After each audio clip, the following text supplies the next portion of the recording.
Welcome back. It's Derailed. I'm here with Jake Schyvinck and the one and only Newt Weston. We're going to talk to you tonight about the NFL Draft and the Green Bay Packers. Crazy topic, I know. It's going to be a lot of fun. We are going to probably do some deep dives on a lot of these top 30 visits because they're really fun. It's nice to get a peek into the psyche of the Packers. I know that, all the Packers creators are telling you that they know exactly what the Packers are up to. And then, sometimes a visit comes out of the blue and you're like, all right, man, there's still more for us to learn. So first of all, Newt, thank you so much for taking time out of your busy schedule to hang out with us and talk ball. It's going to be a good time tonight. Yeah, I'm excited. I'm really grateful that you guys allowed me to come on here and talk some Packer draft with you guys. It's one of my favorite things to do, obviously. So thank you guys. What a weirdo, loving to talk about the Packers draft. Crazy. Fits right in. Speaking of fitting right in, it's a niche group. You should flip me and you, JJ, so then we have the beard evolution from start. There it is. There we go. Probably true. The I'm Pokemon comment last time was hilarious. Yeah, it's true. That was great. All I could was think that a about. tool for this? Was that just a tool for this? It probably was. I think it was. Everything's a tool for this. I'm uncomfortable not being the guy with the biggest beard anymore. First of all, I cut off 8 inches or 9 inches off my beard. If you're a newcomer and you're like, surely he didn't chop off that much, just scroll back a few episodes. You'll see. But even so, I think even without chopping my beard off, Newt probably would have had like a good inch on me. So I'm uncomfortable with this. I don't think I like this. I'm regretting the chopping off. Every time I see a comment for something for Cheesehead TV referring to the draft content, it's like, oh yeah, that one guy with a beard. And it's I feel like that's how I'm just starting to become known in Packer draft circles, which obviously the circle is 12 people, but half of them only know me as the guy with the beard. So take it for what it's worth. Well, you certainly were not always known as the guy with the beard. I mean, this is your profile picture on social media. This is true. So the first time I saw one of your live streams on Cheesehead TV, I was like, well, who the heck is this guy then? Because I know what Newt looks like. No, I guess I didn't. That was that was the summer of the Rona in September. Number one, I was in the greatest shape of my life. It was just absolutely amazing. But yeah, it was cleaned up, trimmed, and then just kind of started to spiral from there into the long hair and the beard. I can't relate with the Rona being the best shape of your life. That Rona might have been the worst shape of my life, or at least the beginning of the end for me. It was the time where I think aside from college, I was probably drinking the most that I ever had, but I was also out running 3 miles a day just because I could. And I didn't really have anything else to do. So I was let's try to go be somewhat productive. I would have been in even better shape had I not been crushing a 12-pack every night playing jackpot with my friends. So fair enough. I have a question for Newt since we start off. Have you thought about doing a YouTube channel where the title of the channel is just NFL Draft Gandalf? And do you think that would be really popular? Because I do. I absolutely love Lord of the Rings, and anytime I could pull that into any other aspect of my life, I absolutely would. So I think there's an untapped potential for this. Me and my son were just sitting watching Fellowship of the Rings 2 days ago. Nice. So heck yeah. And it's oh man, I have mad respect for Gandalf's beard in the movie. Obviously, just that is the goal. But NFL Draft Gandalf, I like that. I'm gonna keep that in the back of my head for a potential future alter ego. Yep. I can vouch that when Jake has great ideas and shares them, he doesn't charge royalties for his ideas. So no, you run with that. You're all right. There might be at least an AI image of that coming up soon. I got to see kind of the mock of what that could look like. There we go. Now I'm kind of curious here. Maybe we need to AI your face. You know, I will. I'm going to take fault for this track we're going down right now. It is derailed at its finest. Yeah, this is Every time I tune into the show, this is pretty like I said one of the earlier times talking about crumble cookies, and I'm like, what the hell's going on here? Yep, that's the first like 20 to 25 minutes are pretty much nonsense. No, it's. I wish I could argue with that, but it's not too far off. That might be conservative.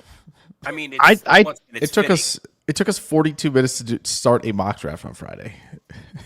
That's not my fault. I will say for once that was not. I didn't say whose fault it was. I'm saying it took us 42 minutes to start a mock draft. I didn't say JJ, you are at fault for 42 minutes of nonsense. I didn't say that.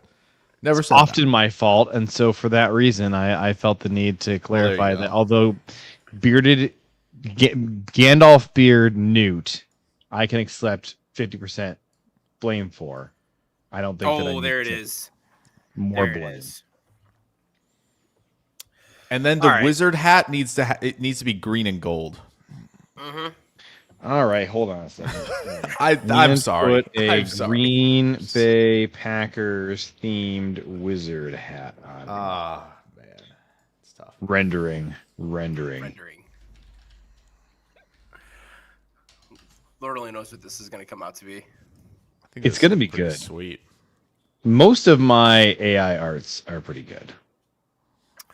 Most of them. Most of them. I got to know the bad ones. So there's one that had really got a lot of hate, and that was it was when we played the Bears, and I made an AI image of like a big cheese monster eating the Bears on the field. Yeah, people did not like that one. People were mad at me about that one. I got some nasty letters from that one. Oh God! All right, there it is. Yeah. What do you think? Is this the thumbnail? This is. Here, Newt, I'm going to send this to you. This needs to be your new. This needs to be your new avatar on Twitter. That's pretty good. That's solid. I like how it kept the glasses on top. Yeah, like it didn't get rid of those. Don't worry about where the don't worry about where the back of the glasses are going. Yeah, there's like we can't see. Draft Gandalf still needs the shades. Yes. He needs to block out the haters. You know, who don't like his takes. You know. This is true. Can't see the haters through my hater blockers. All right, that's who is that supposed to be when you do that? It's PewDiePie. It's PewDiePie with the hater blockers. Oh. It's like 15 years ago. PewDiePie though. Okay.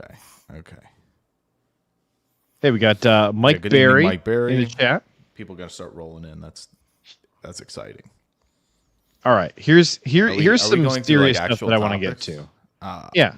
Dexter Lawrence demanded a trade, apparently, from the Giants. And there's a lot of people saying, why are we even talking about this? Because he's getting up there in years to the point where you would expect the regression to start happening. And he's going to want big-time money. And we're paying out big-time money to, a decent number of players. So? And I say, I don't think that he's going to cost that much in a trade. And this is one of those rare players that I would be interested in exploring a trade for. I would. What do you think he costs in a trade? I saw something that was Wyatt in a second. And I was like, no, absolutely not. Wyatt in a second? I wouldn't Wyatt in anything I wouldn't do. Right. No, they're not getting Wyatt back. That was kind of like where I was at. I was like, any conversation that starts with Wyatt immediately ends. So like what do you think for Lawrence? So I saw somebody said that here it is. Actually, I just found it. So this is get off my screen, Dexter Lawrence. Here we go. All right, can you guys even see this? Here we go. So this is I don't know. How do you say this guy's name? Frolic? How do you say his last name? Matt Frolic.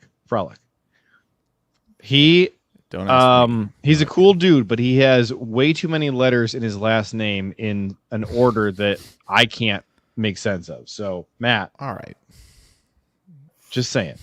So his over the cap projection here would be number 52 overall this year, and a third next year, and Carl Brooks and Dontayvion Wicks.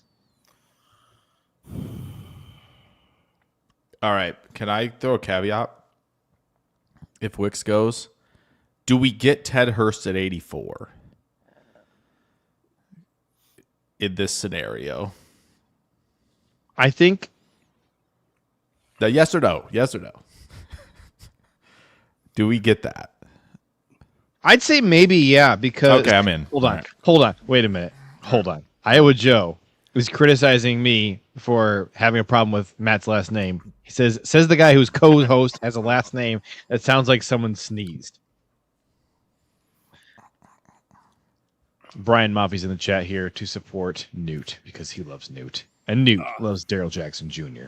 So does that mean by the transitive property, Brian loves Daryl Jackson Jr. I then? think that's what that means. And I think works. everyone should start spamming Brian that he loves Daryl Jackson Jr. I think that's probably Brian's new favorite player. What I want to know is who does Daryl Jackson Jr. love? To beat up on Miami. His mother transferred back to Florida for his mother, so we'll go with that. That's true. So let's get back to Dexter Lawrence here. Okay. Well, I just remembered that I want to post this Dexter Lawrence. I know it's up there. Clip, it's on the screen. I know. Yeah. So, all right. So taking Ted Hurst in the third round, sure. I think that could be on the board because at this point, D tackle obviously you feel good about it, and the whole D line feels like a strength for the Packers at this point. So then we've seen which corners are available in the third round every time. Like, would you rather have one of those third round corners or Ted Hurst? You probably want Ted Hurst. Now I know Brian Moffey, not a bit. Which Barham? What Jaysean or Barham in the third round? Jaysean Barham instead of one of the corners. Well, I don't think it's Jaysean Barham in the corners. I think it's Jaysean Barham or Ted Hurst. Or that's Zune, the real maybe. Answer. Yeah, I mean, I'm always in on Zune. I'm in on Zune at 52. I want Zune at 52. Fine. I think that Trey Zune should go early in the second round. That's what I think. You shouldn't say that. Don't say that out loud. Keep that down low. NFL GMs are coming that down low. Advice. Listen, I think DaCosta has friends everywhere. I'm almost positive. If he's not doing the work on the ground himself, he's got people on the ground. Because there was like a 5-year run where Draft Twitter had loved these players, and he's picking them all. He's everywhere. Don't let him pick Zune in front of us, JJ. Okay, please. The far bigger question is if Zune makes it to 52, or even to 84. Does Brian Gutekunst actually pull the trigger, or does he go do something stupid again? That's the real question. But I'm really excited to see Thomas Austin in the chat here because it's been a long stinking time since Thomas Austin tuned in. So I just wanted to say hi, Thomas. I thought it was Tavon Austin. That would have been kind of sick. I'd rather have Tom Austin than Tavon Austin because Tavon Austin never did anything for us. He was here for he was here like the whole year and did nothing, basically, is my recollection. Oh. Brian Moffey asked, wasn't the Zune canceled? Yeah, but Trey is bringing it back. Trey's bringing it back. With Trey, because I think of like a lot of those guys, and JC Davis is another one that kind of pops in my head. That tackle and I know Zune's different because he's actually playing playing center in a very weird rotation for Texas A&M. But I mean, look, those are the things where it just feels like the Packers at that point where it's like, oh, we got a guy that's already started his cross training early. He's got a leg up. He's been doing his summer homework for us. Yep. It's a great call. Yeah. 100%. Would anybody say yes to our second this year, our third next year, and then two, rotational players here that we like for Dexter Lawrence? What is the length of the contract that we're getting out of Dexter Lawrence? Is it this year and that's it? I think I want to say yes, but I need to double check that. That's the huge thing is that you're trading away this capital for the much are we honor gonna- of being first in line to pay him. How much are we We, going we traded a bunch of capital for the honor of being first in line to pay Micah Parsons too. So he's under contract through Oh, no, he's got one 2027. more. So you get Okay. 2 years. Okay. You get 2 years for him, but he's also, apparently unwilling to play on his current deal because he wants a raise. Okay. So that doesn't sound good for. Now he's 29 years old. So Okay. next year, 2027, that's going to be his age 30 season. So let's say that you tacked on 2 more years. That means you're paying him through age 32, and you're giving him a raise for 26 and 27 so that he'll step on the field. So he's got only 13. Looks like only about 14 mil is staying with New York. So I think that if you're giving up this much for him, I think New York needs to eat more of his current contract, in my opinion. Yeah. Because you still have to hand out more money to him. Yeah. Yeah. I wouldn't like this as it is on paper because of that dollar amount and that cap space that's going to be going with it. Because he's probably going to want to be the highest paid defensive tackle. Which At I don't least think in is terms of the unreasonable. APY. No, I don't disagree that he probably deserves that money. Right? Like Chris Jones's APY is 31 3/4. And like he's right the now problem with- right now in the AAV stuff, he is making just there's no disrespect. I promise. JJ might give disrespect. He is making $1.17 million more per season than Kenny Clark on the current contracts. He is making equal I have no amount problem as with Deron Dexter Payne. wanting more money. I mean, Right. this is Dexter's last contract for sure. $2 million less than Aleem McNeil. I think The that APY, like man, Dexter Lawrence, get looking it. at how this I get past it. year goes, how this past year went, I think Dexter, looking at that year, is fully understandable how he's going to look at that and say, right now today is probably my last chance to get a great big contract because where I'm at in my career, it's probably not going to, bounce back up. It's probably going to, best case scenario, kind of stay steady for a few more years and then taper off. So I think him asking to be paid a lot more than what he's getting right now, completely justified. yeah, as somebody who likes these very often and enjoys them, man, What's the Packers cap space this year, next year? Well, we got 22 million right now. So it's we not have really. his contract right now. we do have room for his contract. Is Yeah. that I mean, effective we cap can we space, or can is free that- up as much. We have it. We can free up as much as we want to. Well, In terms of big like what's checks. already freed up, like we still have to pay our draft class. We don't have a ton of money right now this second, actually, but we could free up as much money as we wanted to pay it. Where it's at right now for next year, we are projected to have $67 million Okay. next year. but I don't know. I don't even have my finger on the pulse of who's think free about next year. who is in Oh line no, for Rashan's a free agent extensions. next year. And Elgton. Think about who's in line for extensions, though. Kraft, Yes, priority number one. Watson, Kraft and Watson are the top two, and Yeah. then you're Wyatt. probably paying one of the Wyatt. Wyatt and one of the wide receivers, probably Jayden Reed, is probably getting a deal from the Packers. You think so? I'm with Jake think on so? this. I'm not saying I don't want to pay him, but I think they will. I don't- think they I really don't- like Jayden Reed. I don't What know about- if they will? I'll say, what about it? When does Evan Williams come around? That would be. What would that be? I think next offseason That's he'd be he's eligible, eligible. Yes, he's eligible in 2027 offseason. Yeah. number 7, Javon Bullard. Yes, I saw someone put that up there. Too old for this. Put that up there. He would be Javon Bullard he'd in be another 7. one. JJ, does that move the needle for you on Bullard? That he's wearing 7 instead of 20, or did you like him? I'm declining to answer. All right, I don't sounds understand good. the question. I won't answer. All right, fine. It's fine. Oh man, tool for this. The bit keeps rolling. Extend Musgrave. That's a fun bit usually. Jake, did you see the Brian Thomas Jr. thing? I'll trade for This Brian was- Thomas Jr. Did you up see Jayden this? Reed? This morning, the Athletic had a story saying that the Rams want to see more maturity from Puka. Sorry, it wasn't Brian Thomas Jr. It was Puka. Oh, They want to see more maturity from Puka before extending him. So I tweet out, absolutely freaking not. This dude is a locker room cancer and a distraction. Get him off the team.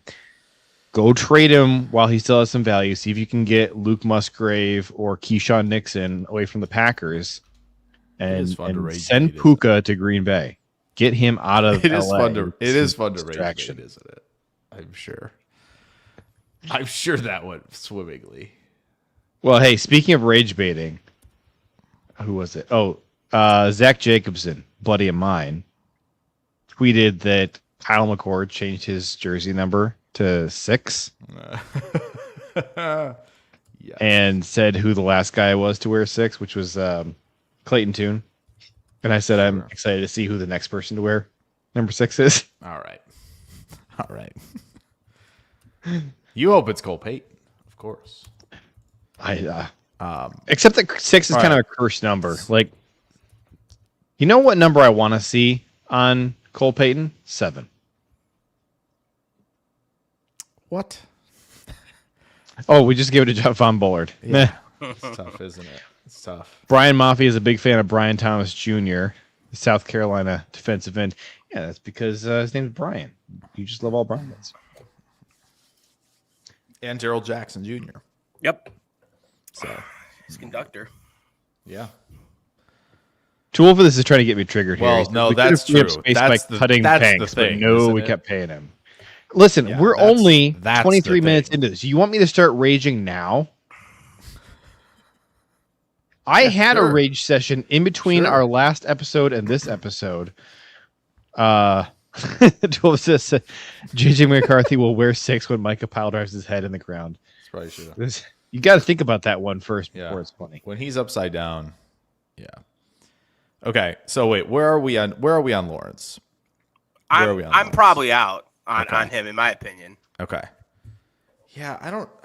At this proposed price point here, number 52 overall, a third, Brooks and Wicks. And again, I just still really wonder how much Wicks moves the needle for any team. I wonder if we could do 52 and Reed.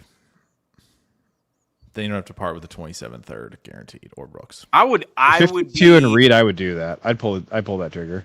I'll say the 27th third is like what gives me a little pause. I know that we're gonna have a lot of draft picks probably around then, more so in the 4th. But Yeah. I don't like giving up future picks for a guy that's like coming into his last contract. Yeah. No, I agree. I think it'd be great if it's 52 and Reed. I think I'm there. For 52 and Reed, I'm in on that. I'm in, and I think that is maybe they a get price point that other teams are not going to match. I probably.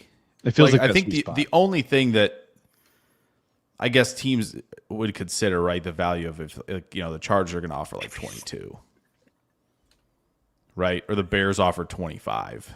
Let the Bears offer 25. I'd love that. God, I'd love that. That would make me happy. Yeah, that'd make me happy. But like that might be the difference.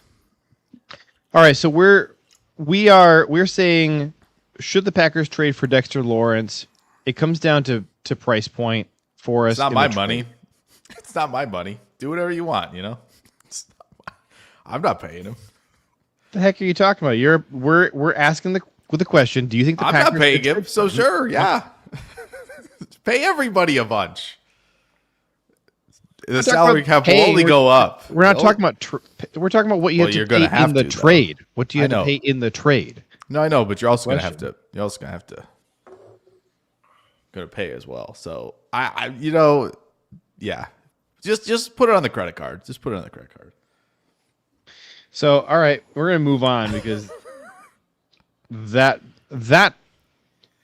topic ended with a wet fart. Why? How about this one? Why? We're just moving on, man. All right. How about this one? Cam Jordan. A lot of people have been asking for Cam Jordan because he's a free agent. We had Jason Lockhanfora via GBP Daily says the Packers are, quote, among the potential landing spots for future Hall of Fame defensive end Cam Jordan. Jordan is driven by a ring above all else. At age 37, this might be it. Green Bay badly needs fortification to its line. Now, I want to challenge something, all right? Here's what I'm going to challenge. Jordan is driven by a ring above all else. If I want to get, 10, 12, 13 sacks this next season, then I need to be in the best position to do so. And it could be at the Saints. It could be, hell, it could be at Miami Dolphins. It could be, I won't go, no, it can't be Cleveland or Buffalo or Green Bay, but it could be. It could be. You don't like the cold, huh? Man, there would be a number that could get me over there. But then is that what you want? I want to do it for the love of the game. Yeah, so I'm going to say that there's something else that is motivating him, and it's a cha-ching, cha-ching. He just said so, which is fine. I guess I don't have any problem with that. At 37, you don't have to be playing for the love of the game or for chasing a Super Bowl. Whatever. It's fine. Yeah. The question to me, I guess, would be, do you see Cam Jordan as a fit for what we're trying to do this year? And would you be willing to pay a little bit extra to tempt him to come in to the cold? I'd love to get Cam Jordan in as a vet, like put up a pretty good statistical season last year. Just someone that you can get some juice off the edge. I'm not going to pay a premium for him, just like convince him to come to Green Bay, though. Either he wants to come here and try to win the ring or not. If he doesn't want to be in the cold, let him go hang out with the new Green Bay regime down in Miami then.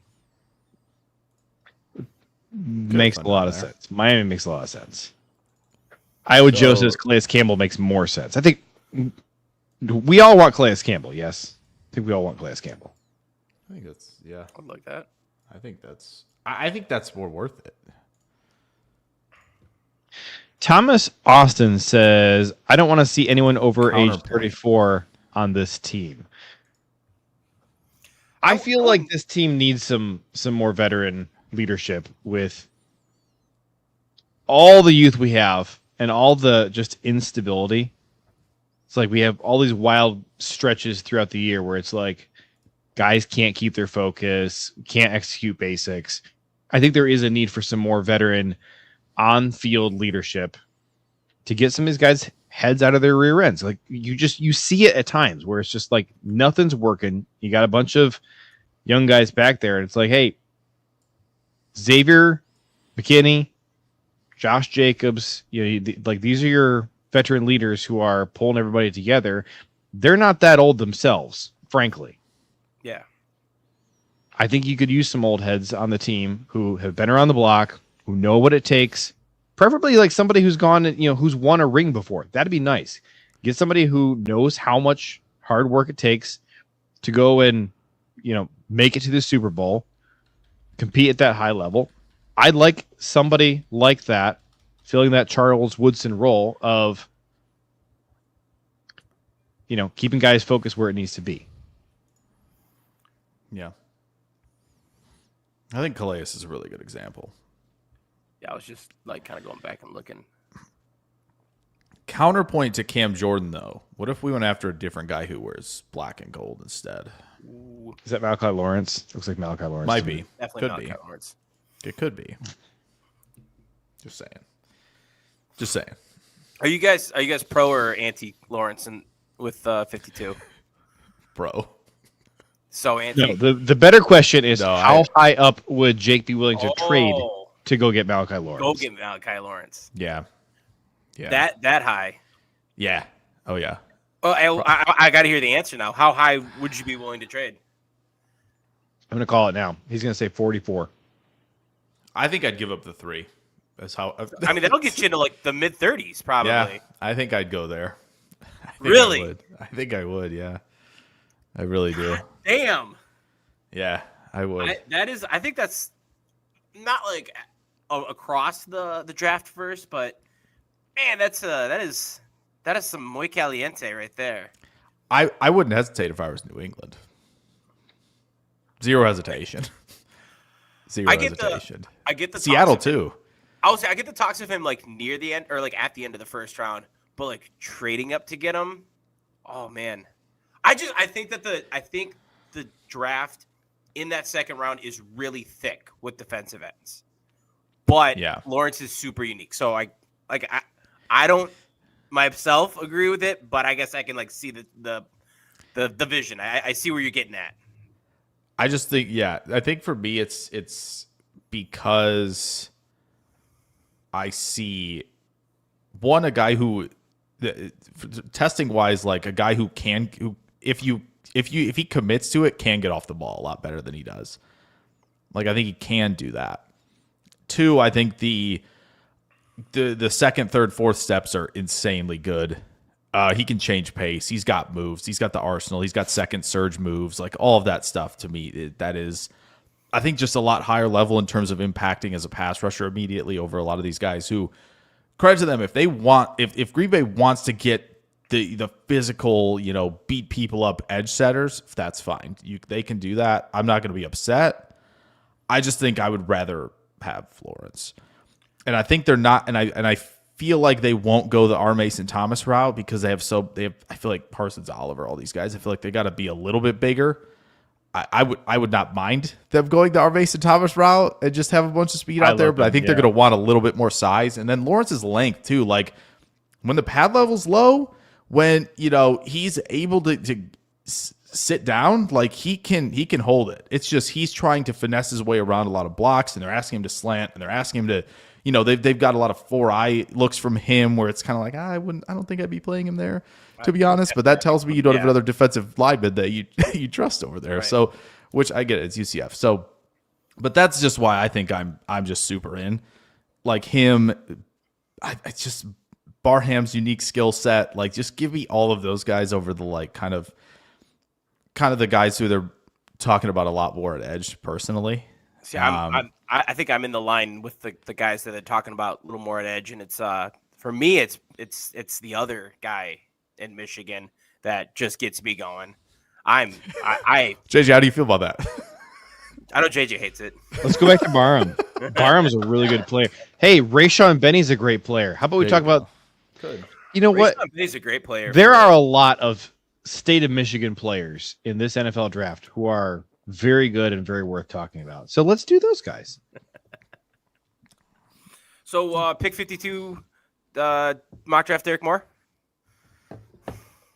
Let's see. Oh, here's the button I'm looking for. There we go. Back to our regularly scheduled programming where we talk about good players. Oh man. What, JJ, why don't you like the guy who tries to run through the lineman most of the time? Why don't you like him? Well, maybe because I keep seeing him get punked over and over again. When you get a tight end like, throwing him on his rear and standing over him, when he goes to the Senior Bowl and just gets absolutely embarrassed and just puts on full display how childish he is.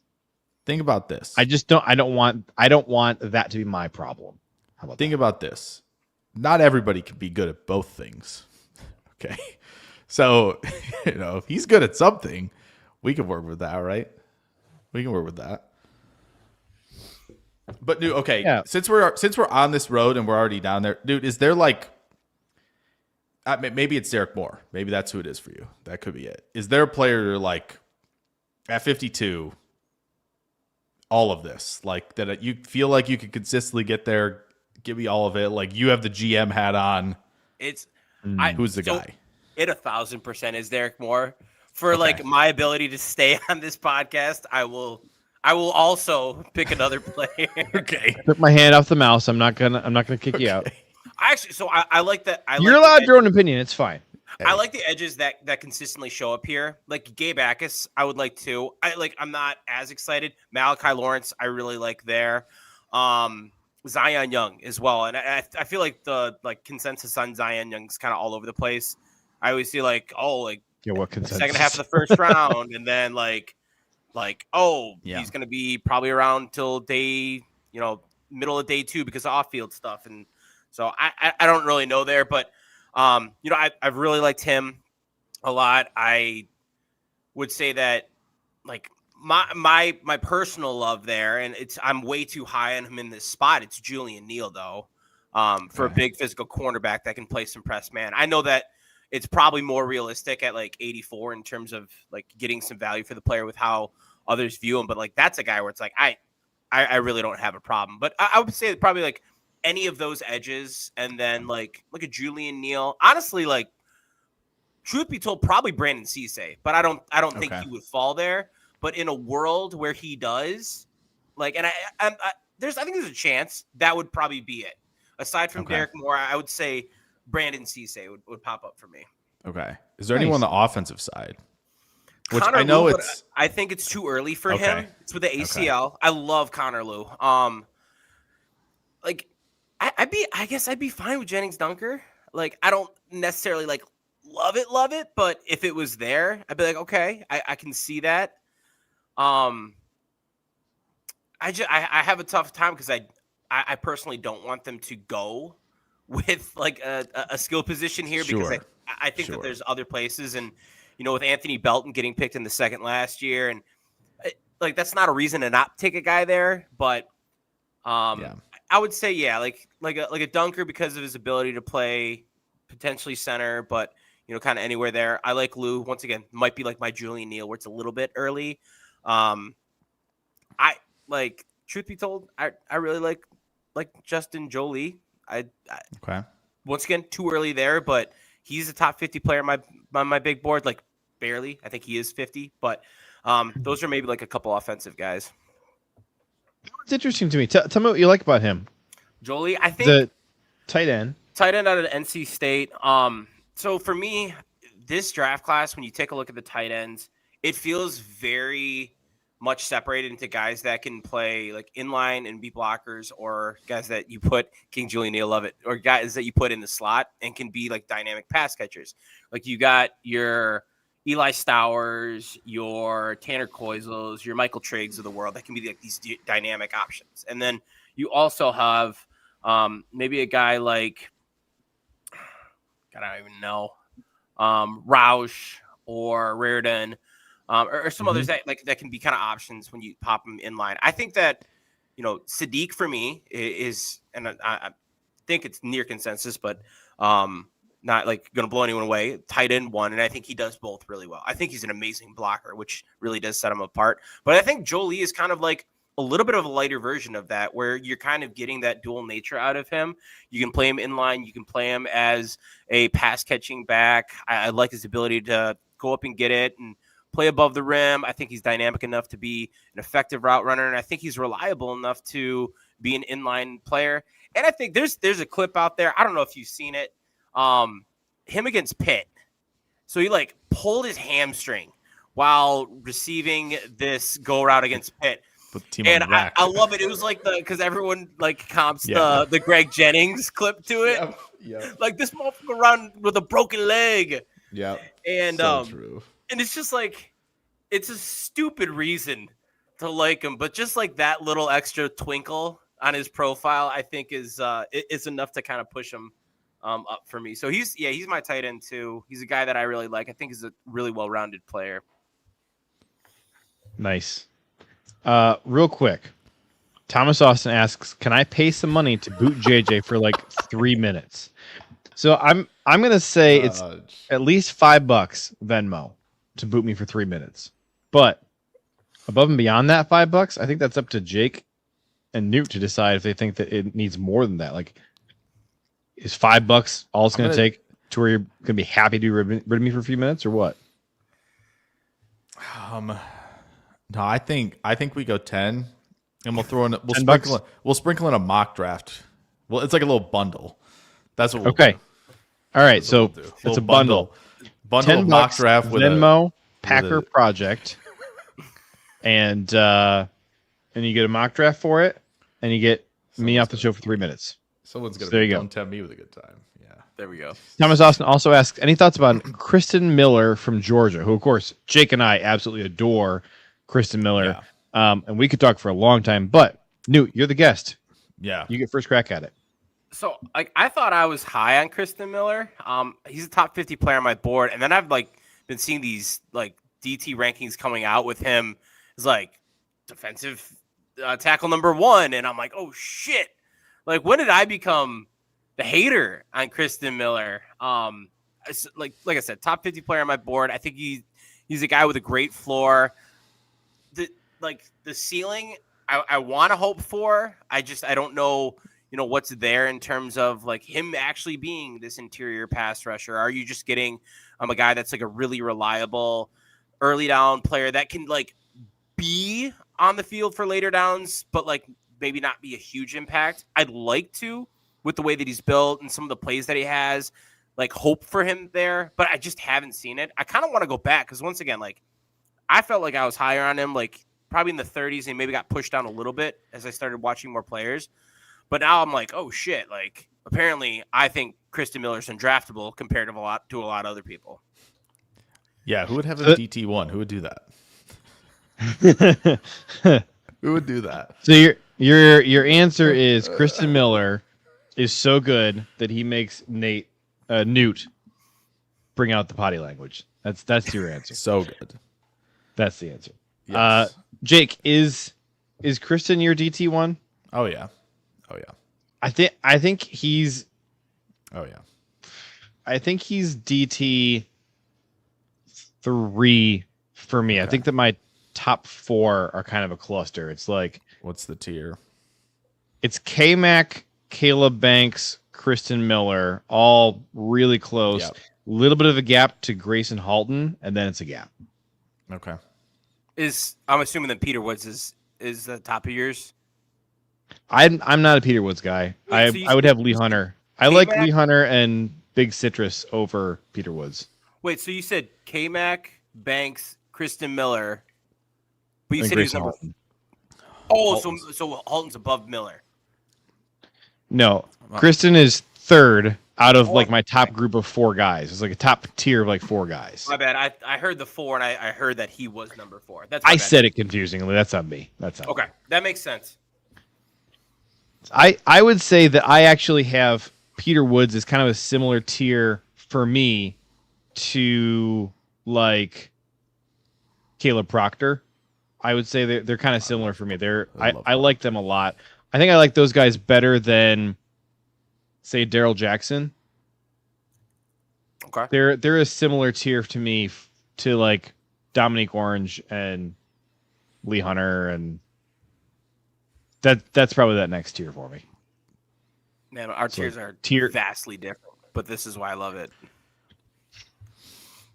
I'll say Peter Woods.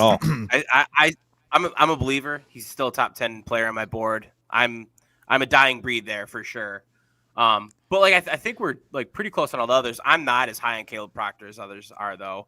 I think he is so explosive and so much fun to watch at Southeastern Louisiana. But I think his size is just kind of a head scratcher. I don't quite know.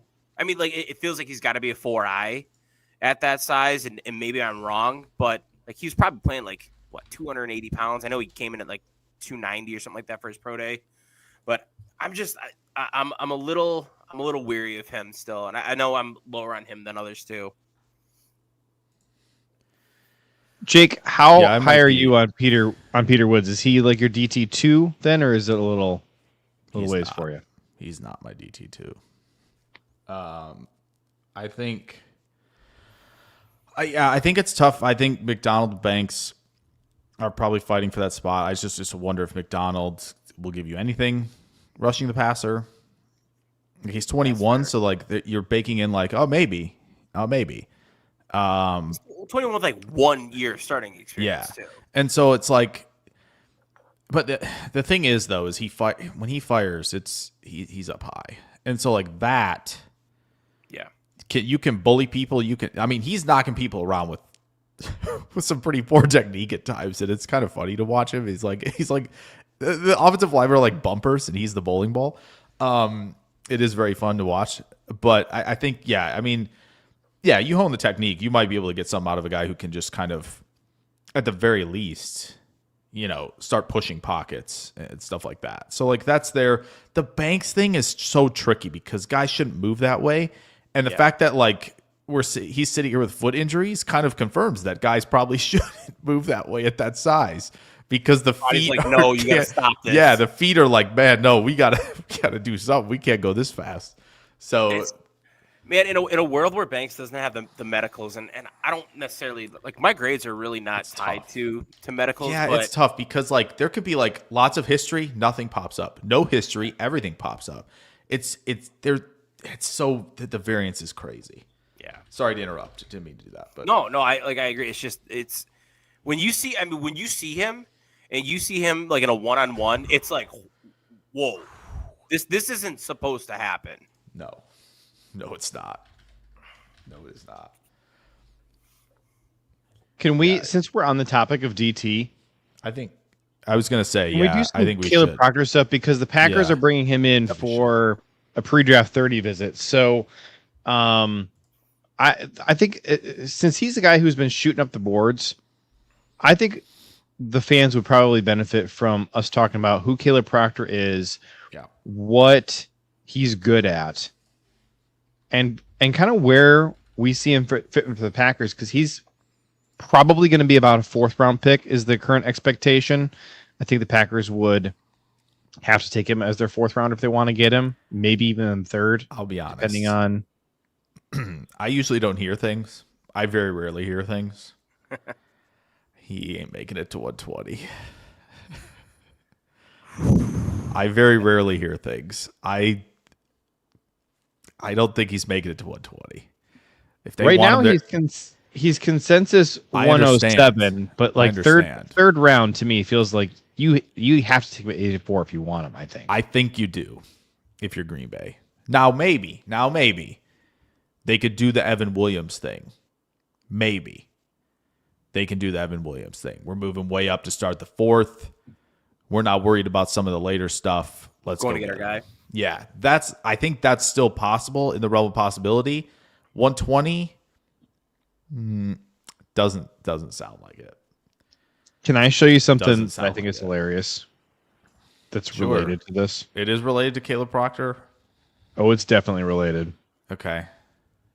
Okay, so this is his page on NFL Mock Draft Database. Now, I'm going to point something out to you. You may notice, okay? Oh, look, 4th round, 7th round, 6th round. Can you? Yeah, Did that I say will. 17? Yes. This No, guy, Ryan Sanudo. What? Look, it's the same guy at both spots. You know why? No, you know what happened? Think about this. Why would he have the Lions? Oh, that's this why guy? it's Caden. It's supposed to be Caden Proctor. Oh no! He- Oh no! He Oh, took no. Kaleb Proctor instead of Caden Proctor. Oh no! Oh no! He did it in 2 different mock drafts at 17 no. and 21 to the Lions and the Steelers. This is amazing. Wait. So did Amazing. you found this, JJ?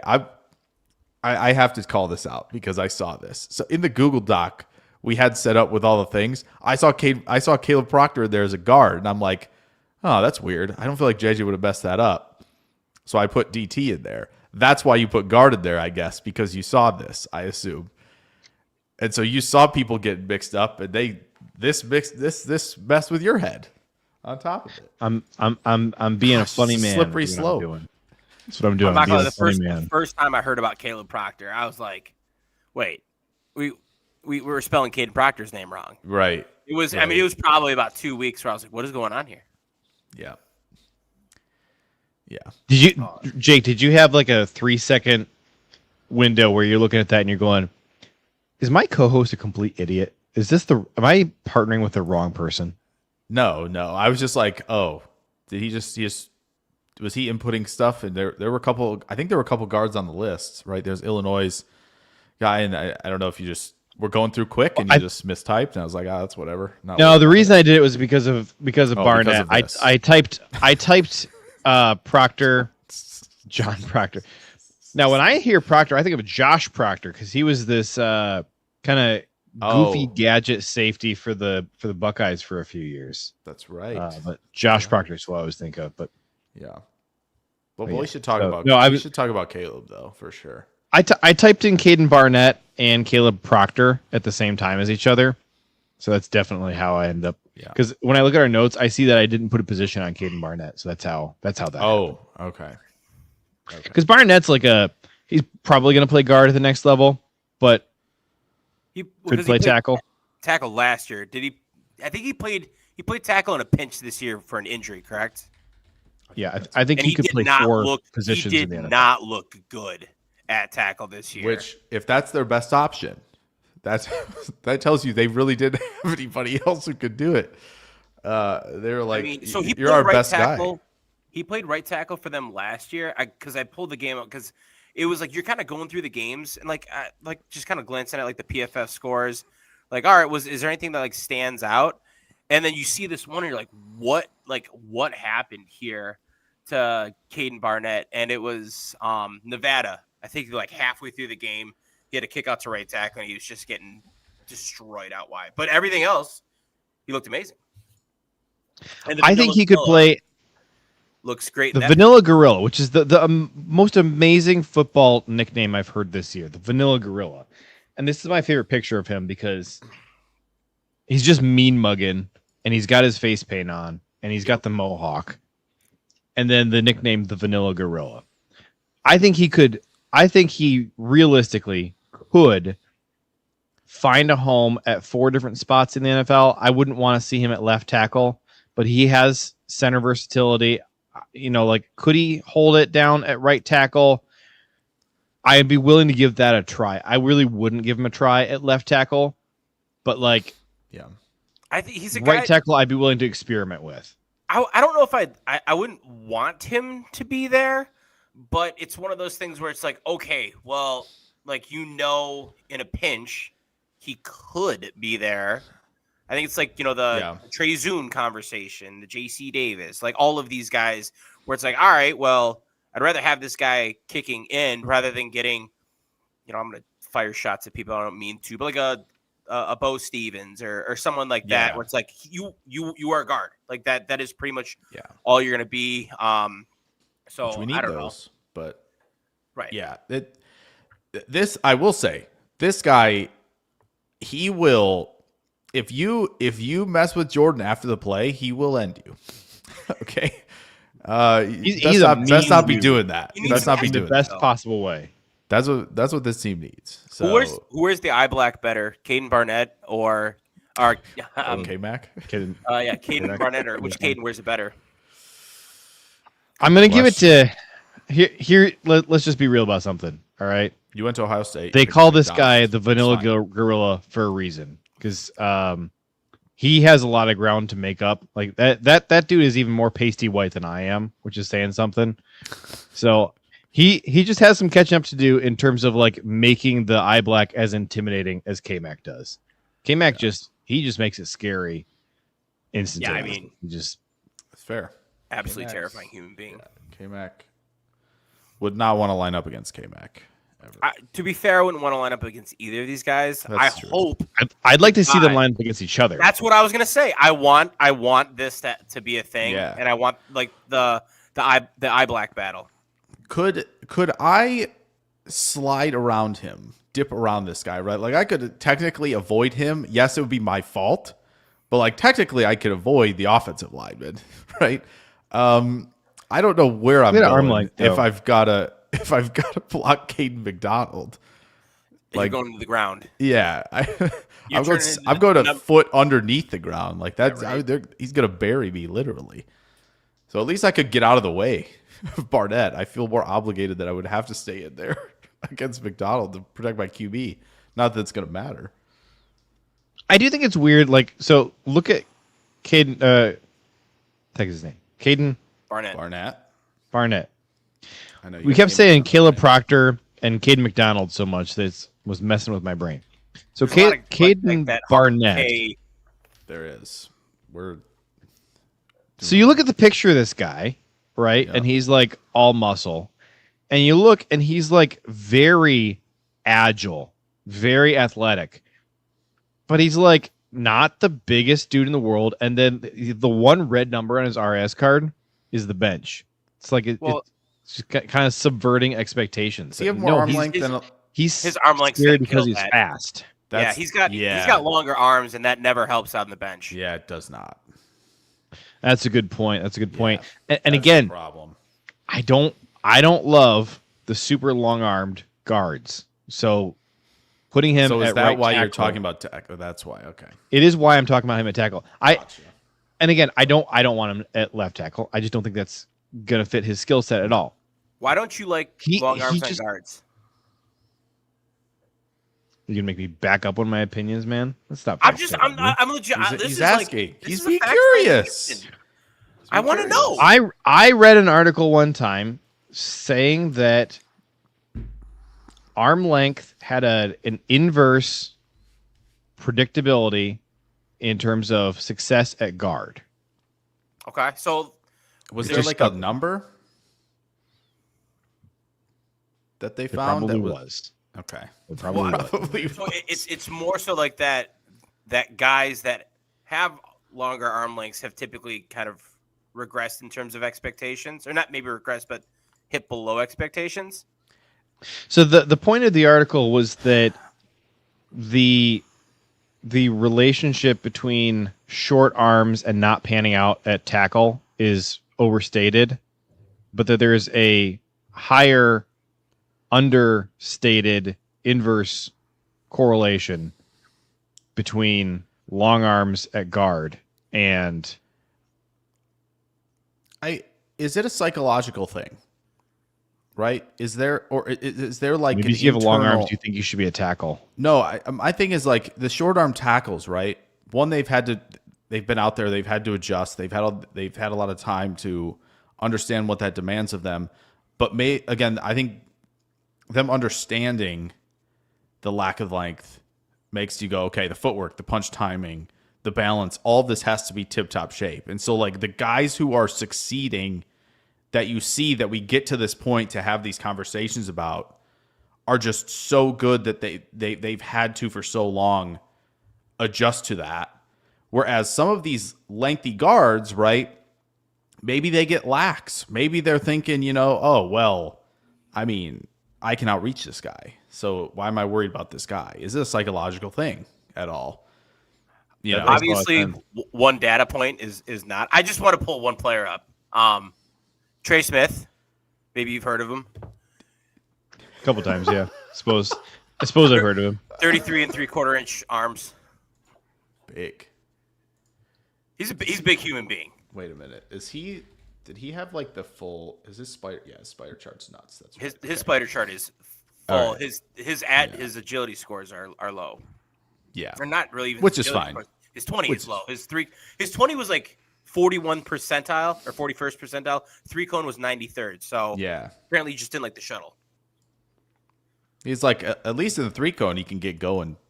We're going forward at least. Yeah. We're not like So yeah, I think. I mean, yeah, he's. Yeah, and he's a freak, and he's definitely the outlier. That makes sense. I actually appreciate that, because anytime I hear those points, I'm always curious. Like, one of the things that I know I'm gonna do I love how I'm gonna call it the off season. Like, we're not already living in the NFL off season. I've started. It's not our off season, dude. I'm always like in the off season, and everyone's like, "You're in the off season, you jackass," and I'm like, "No, the off season's after April 25th." Yeah. The off season, we're basically on like almost. I would say like our season is almost like the school calendar, the teaching calendar, essentially. 100%. Like we'll get to summer. Summer is like kind of the lax period, right? Yeah. 1,000%. Pretty much what it is. And I wanna. There's a book that exists, like looking at football data with Python and R, and the numbers piece of me. I'm like, I gotta check this out. So that's why, anytime I hear something like that, I gotta know. I have to know. I love it. Oh, is it this one that's got a bird on the cover? Are you gonna share it? I think it is. Yeah, it's like football analytics with Python and R. That is 100% it. Oh, Eric Eagers. Okay, one of the. Okay. Yep. Okay, that's sick. Yeah. I'm putting that on my list. Tool for this wants to know For what sure. position is that one Nigerian guy who's basically a T1000. So I think pretty he's good whatever description. you want him to be honest. I don't. this is what he looks like. No limitations. Do Here's whatever you his want. RS Here's what I card. I don't know how you say his first name. I'm going to try it. Ready? Uar Bernard. I think that's right. Yeah. Uar Bernard. His I think school is that's- just Nigeria. That's So not a school. RS That is a card country. has him. It's in the school slot, man. It's a country. How dare you? You know, for years, everybody, you know, you get all these Midwestern white people saying that Africa is a country. No, now we've upgraded. Nigeria is a school. Thank goodness. The IQ is going up at least a little. Thank goodness. Intelligence level, we're cooking. We're cooking. So the RAS card has him listed as a defensive tackle, and if he were a defensive tackle, you put him at- they're saying his RAS would be 9.9. I want to tweak it and see what it is as a tight end. Because We can. Here, hold on. I mean, the I'm- three cone's I got horrendous it. for tight end. Like it's horrendous. But like, He played basketball, right? I think that was one of the things I saw, and that's yeah, like one of the which that tracks right. for sure. I mean, just All the right, picture here of we him is absolutely insane. You want to run him as a tight end, you said? Yes, absolutely. Is it working? Absolutely. There we go. Yeah. 9.33. So it goes down a little bit because of the Perfect. agility. Linear athlete. We're good with that. We can make that work. Just run downfield, blow guys up. Yeah. Let's see. Are you trying to find the best way to get him to a 10? No, I just want to see if he Long even works snapper. out. Look at that. Oh, yeah, he's 9.81 definitely a as 10 long guard. snapper, no question. There we go. Gosh, they have a long snapper in here. They do. They do. Oh, for There was- sure. There was one year where they had a guy come out. He was a linebacker, but they put him through a long snapper, and he was he was a 10 long snapper, and I was like, yeah, not weird. Who saw that coming? Do it, please. All right. Defensive end 9.68. All right, let's check out long snapper. Those agilities had better translate for long snapper. I swear to God, if he comes in as like an 8 long snapper, It's probably gonna be like it should. I mean, it's there it is. 10. There it is. We did it. wow. I can't Look at believe I can't Look- believe look at- weight is in the 100th percentile. That's crazy. I can't believe that. I don't think I noticed it because I was more looking at the numbers that actually affect the RAS. But Yeah. the fact that he's got almost 36-inch arms Yeah, that's nuts. is insane. And I know that, like, Put him at edge. yeah, Kent doesn't even take that into account when he does it. Yeah, That is put him at crazy. edge. Put him at edge. Someone will try. Someone will try. I can't wait to see. This is a Howie Roseman pick written all over it, guaranteed. JJ, do we want to go back to Proctor to quickly? I do want to go back to just Proctor here. Discuss So, his game a little bit because I know Newt. yeah. Yeah. Got to All right. look Newt, right do up you, his thing. Newt or Jake? Who wants to give us the background on Kaleb Proctor? I mean, I feel like Jake should because I'm lower on Proctor, and it feels but you So wrote it's not you like- wrote him up, right, for the thing, right? Is he on here? he's on there, but he's, in my on like there. Okay. he's not in one of my write-ups. No, He's but like, you watched it. You watched Yes. it to put the guide together. So I think Yes. you should go. okay. You did Um, write up. Yeah. So with Kaleb Proctor, played FCS football at Southeastern Louisiana in the what conference is it? I have SLC. I can't remember. Southland. Southland Conference. right? Thank you so much. Second, so Southland Conference, all conference there. And so when you take a look at him, he is as dominant as you want him to be as a pass rusher. And I always say, like, if you're going to be a group of 5 guy, if you're going to be an FCS guy, you have to dominate the competition. And he absolutely did. Like, statistically, had a true pass rush win rate of 20%, which is a phenomenal mark for a interior lineman. And he plays like maybe a little bit more of that 4-eye, 3-tech 4-eye, just because of the size. You can see 290. 40 pressures, 9 sacks on the year. Like a really, really good guy. The lateral quickness, the athleticism that he's got at the position. You see it when he gets off of the snap. He is very explosive. He gets into the chest of the guard extremely quickly, has extremely active hands. And it's just kind of this guy that you see is definitely playing above his competition. Where I struggle with him, and I said it already, I think the size I'm a little bit concerned about because I think he's a little bit of a tweener. They listed him at 291. I know he came in to everything at 290, or is that actually 291? Whatever it was, he's like right around there. I bet he played 5 to 10 pounds lighter than that. Maybe not though, but even then at 290, you're already light. And with that, I kind of struggle there in terms of like, okay, well, what does that look like for you? I don't think that he takes on double teams well at the FCS level. And I think that when you take a look at him, the explosion, the athleticism, the lateral quickness, all of that's there. But I worry about how well his strength profile and his functional play strength holds up at the NFL level. Because like I said, he's got super active hands, but they don't have like a pop to them. He does a really good job of keeping his chest clean, but not of displacing a lineman. He's more moving around them than through them, or kind of moving them himself. And so I think just looking there and at some of those pieces, I was a little bit lower on him.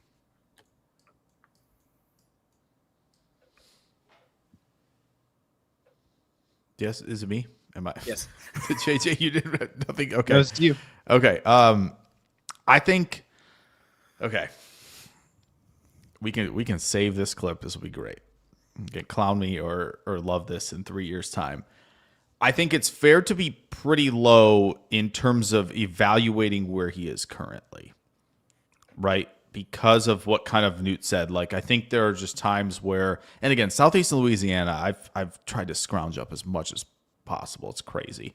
They don't seem to want their games out there. Whatever. But They don't want any more fans. They got enough fans. yeah. I don't know why Southeastern Louisiana was asking like their entire line to slant like all the time. I just don't understand why they're trying to do that. Like, I don't think he's the only guy athletically that I think is capable of like creating that type of disruption. It's very weird. But because he's so, I think for me, the defensive tackle position, after watching a lot of these guys that are just kind of like, these guys are helping your run D, the run D mercenary additions, the Regises, the Keenans, all of these guys like the McClellans. And this dude's upfield burst, when he times it, and my goodness, you just don't see a lot of guys cross face like this guy does. And he did it in the LSU game too. Like, he was using the right guard. Not saying the right guard's good, right? But the fact that, like, again, Peter Woods played LSU too. Both those guys crushed him. And so to see the FCS guy come up and say, you know, I'm up for this LSU game, and just to watch him be so springy laterally when he could cross face like that with the burst, when he could get upfield with the burst. Like, I do think we have to get him in terms of the balance, in terms of being a little out of control. That has to be reined in for sure. He's not going to be a double team guy. That's no question. I think this is like, you know, if you're going to play him year one, this is 12 snaps to 15 snaps, get him on the field. We're getting after the QB. Like, that type of guy. I do think that when he gets those one-on-one looks, especially the LSU game, and I really think like his best game, to me at least, that I got to see was that, because I think he was just up for it. Like, he was ready. And you see some of the lockout, you see some of the pad level, the one-on-one looks. And to me, like, okay, if that means, okay, he can play next to a guy who's going to eat space, absolutely, let's do that. The way that he can, to me at least, corner and, you know, be flexible on the move, and just, you know, I don't think the contact balance is great, but there are moments where it doesn't disrupt him, and he can just, the range that he can play with, the change of direction's outrageous. Like, to me, in 3 years, like, we could be seeing a lot of these guys just rotating around the league. You know, hey, you need me as a run defender, cool. And Proctor's like, we look back as like the 5th or 6th best defensive tackle in this class. I think there's a very real possibility. I think, to me at least, I know you like him, JJ. To me at least, I think there's a chance he could be better than Halton in the fall when we get going. Because I just think, like, if he, I mean, the twitch and you're looking for these upfield burst guys, right? Like, this isn't, to me, this class has like very, very few guys where I'm going, yep, all 3 downs. Let's do that. Like very, very few guys.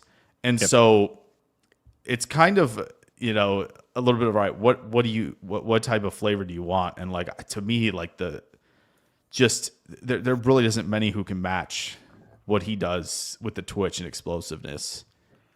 And there are going to be times where just this is like, to me at least, a little bit of the Milton Williams coming out of Louisiana Tech. This is the Moro Ojimos, right? These guys who are like these really quality DT3s in the rotations where they're going to they could just come in and wreck shop and be disruptive. And you pair that with the movement skills. I am enthralled with the idea of getting him in a building. Like it's really exciting to me, a player like this. I will say, to the point that you are making, for him, I think I would agree that if you look at his ceiling and what he could become, he's got a ceiling higher than a majority of the guys in this class because of that. Because we're looking at guys that, I don't want to start throwing out names, but it's like, this guy's done it for 3 seasons of starting experience at the FBS. You can really see what they are, and you have a good feeling for them. Yeah. With Proctor, I get it. You got all this talent, and I think the floor is a little low, which I'm maybe gravitating to a little more, but the ceiling is extremely high. So I get that point for sure. Yeah, I think to me, when you get to day 3, like there's just no question. Like we're swinging here. Like I don't have the Howie Roseman. We're looking for starters. Like we can get we can find. You think he's making it to day 3? I thought we were saying I don't think so. 2. I don't think so. But I'm saying like if that were the case, right? Because you say he's 107 on the consensus board. We'll leave him there for now. That these nose tackles who are doing one thing. There are so many of them. Like we can find those. We can bring those guys in. We can sign Puna Ford. We can, we can do all these things to kind of address that. It's a little more difficult to find some of these guys who have this level of twitch and this and again, this isn't to say. I'm going to make a prediction. Okay. I think he's going to go 101 to Tennessee. That would be the first pick of day 3. So I was gonna ask something else. Do you think someone would trade up to get him? Like, do you think he's that explosive where someone's gonna trade up to go get him? I think he really could. I always like this kind of defensive tackle. I really like the guys who generate that disruptive pressure. Yeah. And I don't. Again, those type of guys often are really small. You look at any number of the litany of guys who I have really liked over the last couple of years, out of Wari, Moro Ojimo, who were those kind of disruptive, undersized defensive tackles. They don't always pan out. And Kaleb Proctor, I think I feel about as high on him as I did, the last 2 guys I just mentioned. And, one of them panned out, one of them didn't. Can I throw out a handful of names? Just kind of similar in terms of that size. So we already mentioned Grayson Halton, Aaron Graves, Tyler Onyedim, Zane Durant. Leave it at that. So of those guys, I would assume. Oh, Landon Robinson. We'll toss him out there too. Of those guys, would Proctor? Talk my language. Be that? I would assume is Halton the highest on the list. For me, I love Halton. Okay, Jake's just sitting there, just super excited about this guy. I love it. Yeah. No, I love. Yeah, Jake's also not high on Grayson Halton compared to me. So there's. There's that too. I think. Well, Halton's the other guy where I'm like, oh, upfield burst. Let's try that. Like we should try that. I think Halton to me dips the shoulder plane gets a little. We're all over the place here. That's where the balance thing comes to me. Like I feel like Proctor's just a little more flexible, the hips and the knee bend and all that stuff, to where I feel a little more comfortable with him when we get into the, playing through contact stuff. But yeah, I mean, Halton's still in that thing where, yeah, you want the upfield burst, like you absolutely go after a guy like that. Because I don't know if we, and again, this is what's really fun about going back to these things, right? Milton Williams came in at 284. So, which is crazy to think about, like where he is now and the contract he signed, and he came in at 284. Like Ojimo was 292. And I get the one thing that I think Newt pointed out really well about him is that he was also 275 at the Shrine. Like he came in at 275 there, and then he was 290 combine, and I think a lot of teams are like, yeah, we still think he's pretty darn explosive for 291. So yeah, it's just if he's playing at 275, like are you now I open up the possibility door of like, all right, well, we That's just defensive end. We can do Yeah. some defensive end stuff. Like, he be Lucas Van Ness's backup.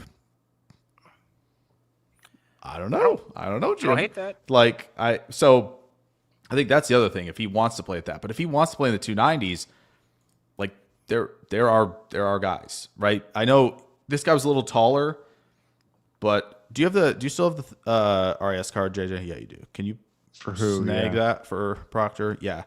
Yeah. Like Fisk, another guy right in that range. He was 292, Braden I believe, Fisk, at the yeah. combine. The arm Yeah. length was a little shorter though. Super short arms. Yeah. Right. That And was so the we've got conversation 33 on Proctor, which is Yeah. like okay. Fisk was old Yes. and had short arms. Mm-hmm.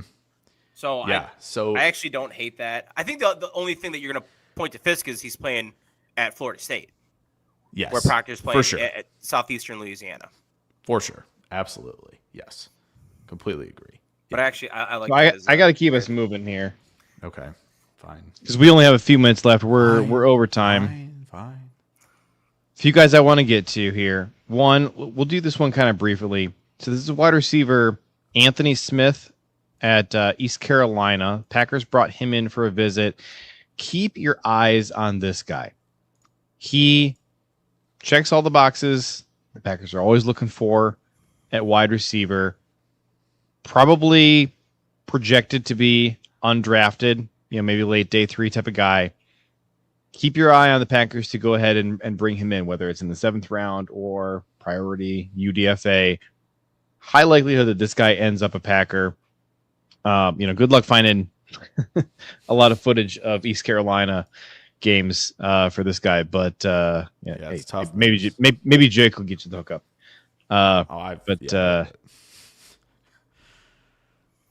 What you should do a video on him because you know he's going to be a Packer. I don't think I'm good at. Well, if I know he's going to be a Packer, why I can wait. We don't have to do it now. That's true. You got time. There's some other videos that are kind of taking priority a little bit over that, but like if so, yeah, I think I think in the bowl game he just surprised Pitt with like how he moved. Like I think they saw this like lanky guy. They're like, there's no way he could change direction like this, and then he broke off a couple moves in space. Like, oh crap! Like they were definitely caught off guard. Did not think he could cut like that. And yeah, I agree. Like I think the play speed when he has the football is quite good. Like he's very coordinated. It's not just linear. It's it's on a curve. It's, I can make quick change of direction here, change my degree about like 130 degrees or whatever, and I'm still moving pretty quickly, that type of stuff. I don't think he's the most flexible mover in terms of vertical plane routes that break back to the football per se, but they don't seem to mind, guys not doing that. See Watson, Christian. So I think, with how the offense is set up, I mean, we're 7-step drop, running these deep digs, posts, all of this stuff. Like, yeah, he fits in just fine. Of course, we can absolutely do that. So, yeah, no question. Like, I think he plucks it really well away from the frame. I think the one thing is there are a couple routes where it's like he kind of, I don't know if he's losing sight of it in the sun or the lights. That could be a thing, but. We got to battle through that, where he kind of like last second has to make an adjustment tracking it, where it was kind of like, oh, it very much had the vibes of like an outfielder who lost it for a second. And so a little weary on the tracking stuff, but maybe that's really just what it was. So But again, he's in that, he 6'2", 200. He's close to 200, I think. They're gonna like that type of player, and yeah, this is very much their type. Very much their type. Slightly less their type would be Ted Hurst, but obviously this is a guy who we think is a lot more talented. We're talking about both these guys because they're both coming in for visits, top 30 visits with the Packers, two wide receivers that we've looked at so far. Oh yeah. Can we talk tell for Newt 3 minutes? to go first. I gotta fan myself off. Hold on. Newt, give us a 3-minute. Oh, gosh.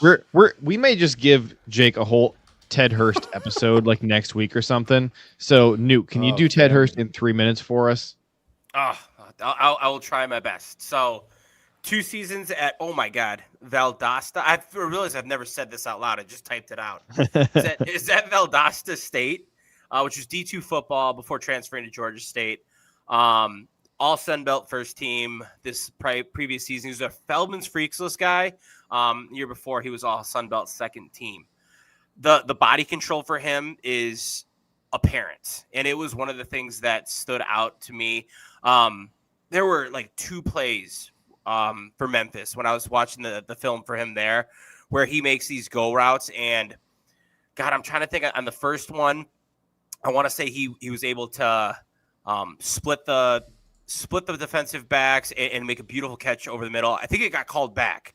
2 plays later, he says, I'm not losing that. And he just makes this incredible catch.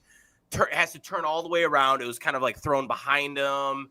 And it was just absolutely amazing to see. And so like right there, I was like, this guy understands like how to use his body and really how to be impressive at the catch point. I think the start-stop ability is there for him. Like I said, the speed to be able to split defensive backs, you'd really like to see. What do you run, like 4.4, 4.42 at the combine? And I think you can see it on tape. That's something where like it just kind of verifies that. And this is where like Jake's probably going to fight me because I'm going to say bad things about Ted Hurst. But like I think that he can be a little bit wild and out of control with the ball in his hands. Like he makes these like massive cuts, and I'm like, whoa, dude, you literally just jumped across the field. And it's just like he's very, very active about trying to get down, but like it seems a little out of control. He doesn't have a ton of yak, and I think it kind of translates that. He's got this really high missed tackles forced rate, but it takes him 3 seconds to force this missed tackle that I think guys close down on him. So I don't necessarily see the ability with the ball in his hands. And I do think that like he struggled a little bit to create separation when you see him against more of the top competition. But like other than that, I really do like Ted Hurst, top 100 guy on my board. So nice. Hopefully that'll get me a little bit of grace. Yeah, I want to be clear. I'm not like, oh, this is a first round grade or anything.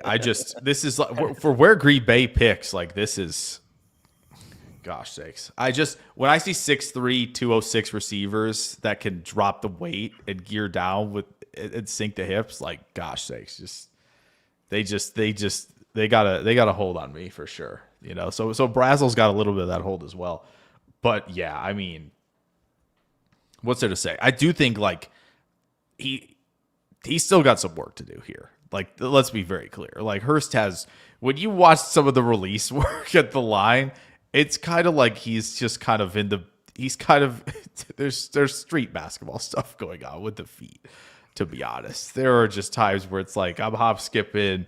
And like to his credit, he is trying to adapt himself to what the corner is doing, like to his credit, but it's just it's a little bit like, all right, let's build three or four things off of the release here and couple it with the fact that I think he swats pretty well through contact. So if we can mirror all of that up and we get the footwork where it needs to be, like when guys are bailing in coverage, like they're just never going to get back to him.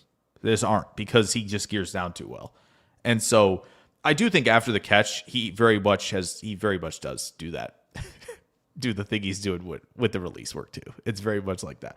But when he has the freeway open up for him when he catches it in stride, okay, good luck, buddy. Your angle better be precise, or it's over. So, and yeah, all the body control stuff, really, really good too. So I think there's still work to do, which is perfect for this Green Bay team. We want this is a wide receiver 3. Ideally, right? What are we worried about? They don't play rookie receivers. What are we doing? Unless they absolutely have to, right? Dobbs and Watson had to play because there was nobody there, right? But there are guys here in this room right now. So for Hurst, that's true. to come Ted in, Hurst is going to be playing behind Savion Williams this right? season, So exactly. So he's not going to. We're working on all the fundamental stuff pre-catch, especially. Perfect. We don't have to see him early, and the fantasy people are going to lose their minds because oh no, they have another guy in this room. Like, how do I draft these guys? Listen, we tried to tell you last year, JJ. Remember in the summer we were like, "Who's the passing game go through?" You remember what we said? It's Big Boy 85. So, which was true, and then when he went down, that was the end of the passing game. It was true until it wasn't. Yeah, for sure. But yeah, I do think. Well. Again, I think there's certain downside, but it's a perfect space for him to go. Like this is get him you want to be again trade impending. Who knows what happens? You want to be the 4 or 5 in the room right off the bat, and then we're building towards potentially something pretty special down the line. Like absolutely, I'm on board. 52, I think I'd want some edge rushers instead. Okay, we're trading down from 52 but, anyways. Don't forget. But like 84, yeah, you can sign me up for that any day. So all right, so here's the dealio. Okay. I gotta hop off. I would like to hit one more of our pre-draft visit guys real quick before I go. Okay. And then do you want me to do the really thing? Wanted to get Yeah. Do you want me to do that? I know you really wanted to do a get Newt's prediction. Yes. Before we let him out of here. Yeah. So whether that's going to be do you want to do the predictive mock? Newt said he's down with it. Do you want to do the predictive mock without me? Sure. And unless you think we can do the predictive mock in time for you to still be here. I assume. I know you. Well, we need no way that you're gonna let that happen. We need to take a certain player at 52 that it's going to get me booted otherwise. So. Oh man. That's predictive. So Newt wants me off so that he can take Derek Moore at 52 before. Yeah. No. There we go. That's what it is. All right. Yeah, we could do the last visit if you want to do another one of those. All right. So this is Keelan Black. We've talked about him a bit on the pod before. He is running back out of Indiana. He's coming in for a pre-draft 30 visit with the Packers. And this is a guy who's played for a bunch of years. He played 6 years of college football. And so, very experienced, has not logged a ton of snaps. There's still a lot of tread left on his tires. So he was at JMU until 2024 and came over with Curt Cignetti to Indiana.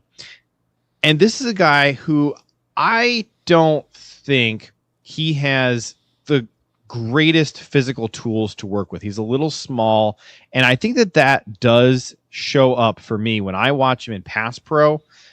He's a very willing pass blocker. I love, he gets in there.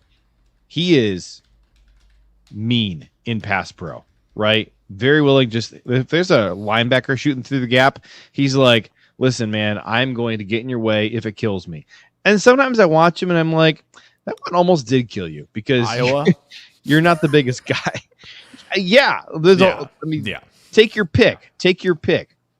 So I really have questions about his physical ability to pass block in the NFL, but I don't doubt the sincerity of his pass blocking efforts.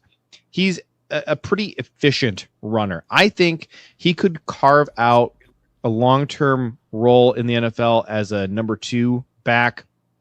I don't think that I have a high degree of confidence that he can be your third down back who you can trust to hold up against a blitzing, Quay Walker type.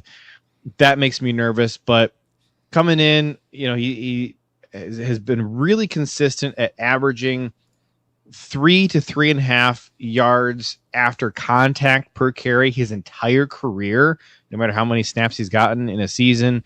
There's a lot that I like. He's definitely a late day 3 guy for me. I think even like round 5 makes me a little nervous on him, just because I think there is a little bit of a ceiling to his upside because of the physical stature, and I just question if he could ever be more than your running back 2. But it's a role that you need, and I would like to see him in Green Bay. I think is a nice fit as your running back 2, and we're certainly in a position where we're looking for a running back 2 to step up this year. And Keelan Black, with all that experience, I think he certainly can come in year 1 and be a contributor and be an effective rusher. Kind of an upgrade over maybe what we had in Emmanuel Wilson in year 1 if we were to draft him.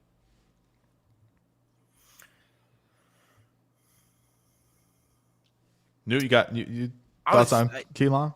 Yeah. So my first thought was I was actually a little upset it wasn't the other Indiana running back. A little bit more of a Hemby guy myself. But I think it does pair kind of with maybe a little bit like that change of pace that JJ's talking about. My looks at Black have been very limited. Some at the All-Star events, and got a chance to like just check out some of his highlights, but I haven't done like a full dive. I think that when you said the word efficient, that was like, all right, I like that use there, and I think that you could see that within him. Honest to God, I want a guy that has decent vision and can stay healthy. Like those are really the 2 things for me. If it's not a change of pace, if it's like, hey, we're pretty much getting, Jacobs 2.0, fine, whatever. Like I'll gladly take that running style. I don't need it to be a change of pace. I just need him to have some better vision than Forbes and be able to stay healthy, unlike Lloyd. So if that's the case with Black, then I'd gladly take him. Yeah, I think it's understandable. I understand why. I get why you'd want it to be Hemby instead, right?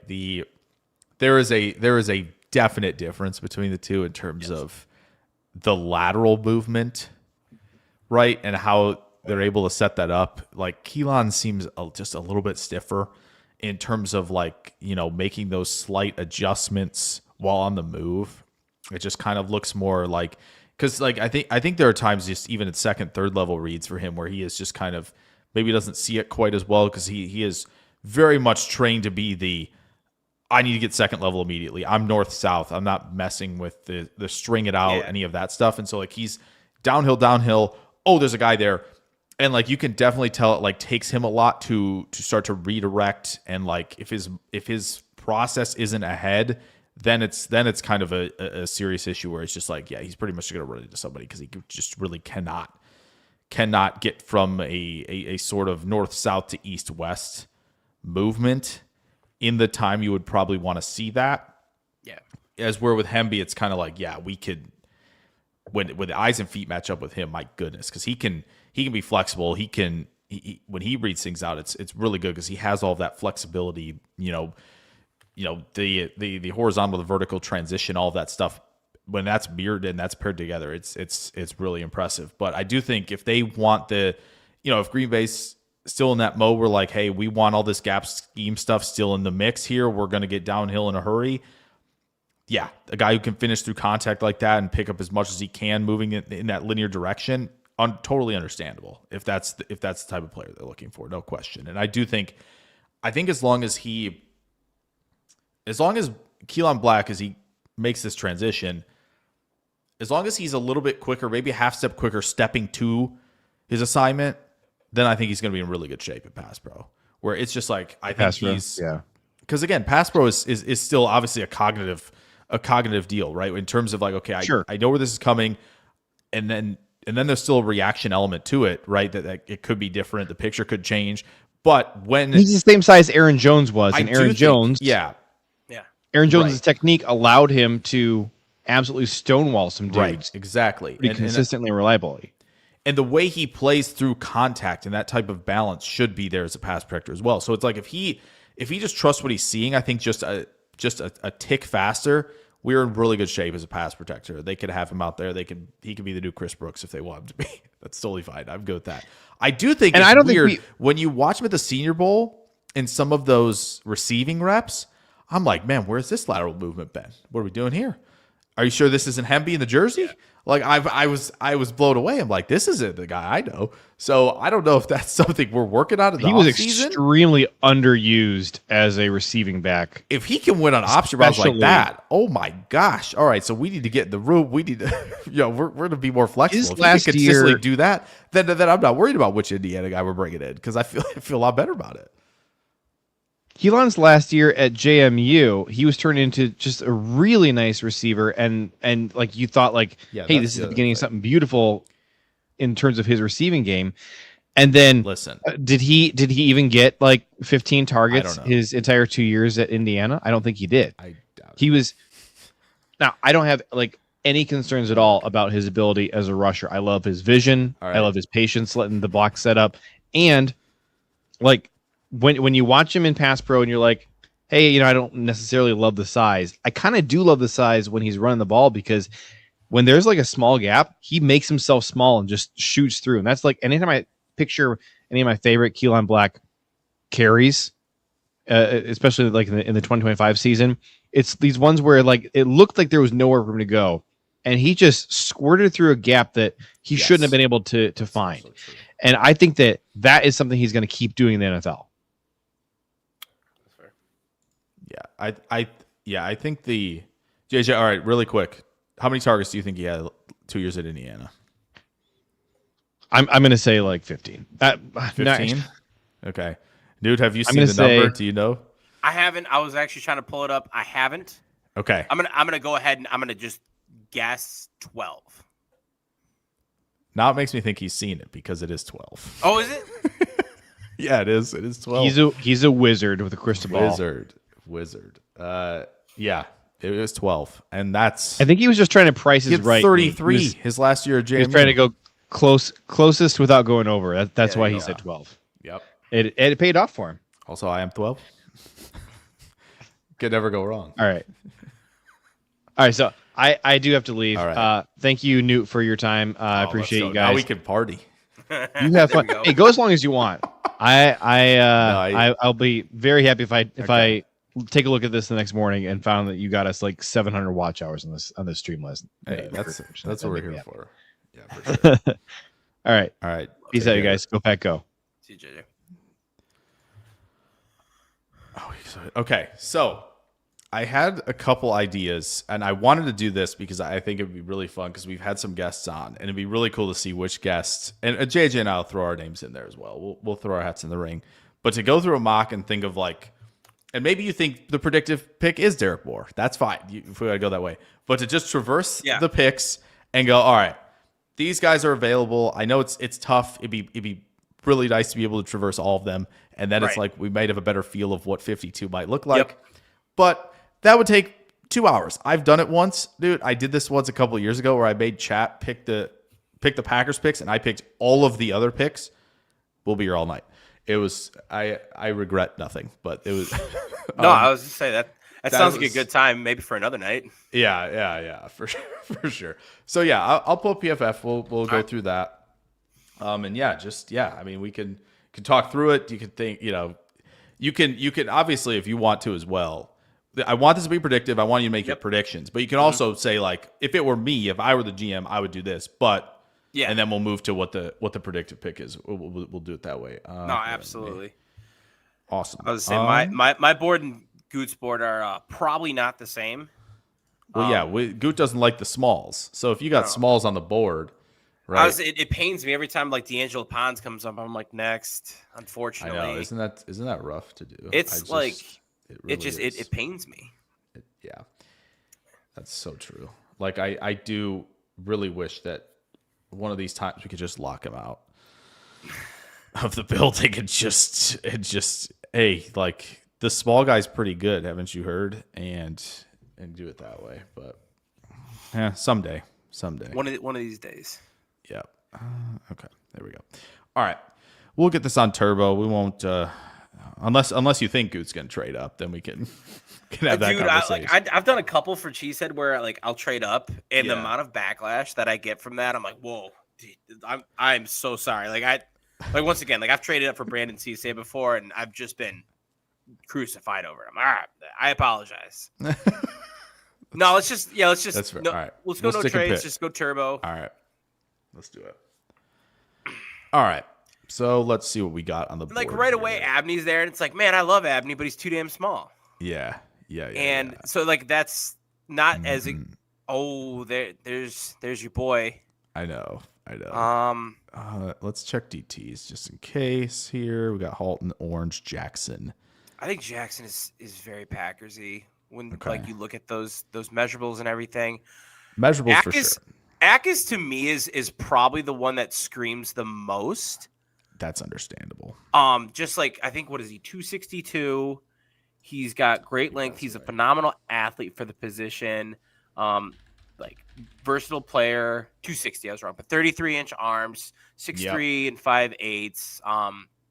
He didn't test. I think he's doing some private workouts, but you can see it on tape. And to me, that's one where like now we've lost Rashan Gary. Got rid of Rashan Gary. That's a good way to put it. I like it. Yeah. He's in a better place. Yeah. As Romeo Doubs would say.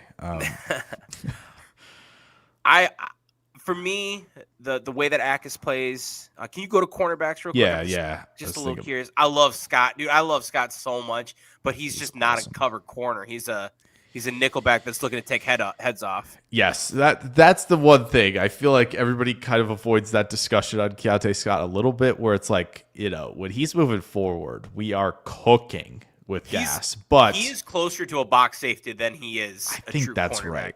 I think that's right. He got brought up by Jeremiah Love. That might discount some stuff. Not that, no offense to Love, but that's not his primary. That's his primary objective out there. 100%. We're gonna go Akis here. I think that I don't even need to use that. then I don't have to like pick Danny Dennis Sutton at pick 84 and hate myself for that. You know what? There you go. We're in Goot mode now. There's no question. After mentioning that name. Oh man. Romello Height was in for a top 30 pick, and this is like where it's crazy because like we're talking about like, oh, you got to be big and everything. Romello Height is itty bitty. Which, I wonder if that's just because they've done this with like Will McDonald, right? And they've brought in some of these smaller guys, but like Listen, you may not. You may not. You can't with Akis. Remember, Goot don't care. We would. I don't know if we would. I don't think we would have picked him. By the way, like I think I know Newt knows where I would have gone there. But again, 100%. This is the official predictions. Further down, This is official predictions, not what we would do. Can you show the cornerback board? Absolutely. Let's get to it. That was the one. That was the one I was hoping he wasn't there. It just he feels like he feels like a Packer. He does. He really does. And like that's where it's like I'd rather take Willie the third. For sure. I would temperament wise too. Yeah. Yep, I would rather wait and take Demings in the fourth. I like Everett's a better player, but I think the reach there to me. But it feels like it. I like the centers here too, but I don't know if like with Ryan, they're hopefully maybe a little bit more like, hey, let's win now. Like the Sam Hecht, the Connor Liu. I think that both of those guys, I'm just curious. I don't remember their measurables off the top of my head, but like, do you think that they? Well, I guess maybe the better question is, do you think they do center at maybe this spot? I do agree that they'd be looking for sure on day 3 of like, hey, we, if this Sean Ryan thing doesn't work, we still have a guard in the building for 11 per potentially, and we have insurance I think there, right? The conversation becomes like Brian Parker II and Jagger Burton, guys where like to that point, it's like you're not just getting a center. Like I think the Logan Jones, the Brailsfords, like while I like those guys, I think they're probably out because they're center only. Daryl Jackson Jr. went right before this. He did. Yeah, that probably made my life a little easier. We're gonna go with that means Corleone's probably too big. Caleb Proctor is Oh wait. Oh. Oh. Oh my God, he's sitting right there too. Ooh. Oh, Ooh. we're gonna go Dalen Everett here for I think predictive. I think that's right. I do like there's a couple good players there.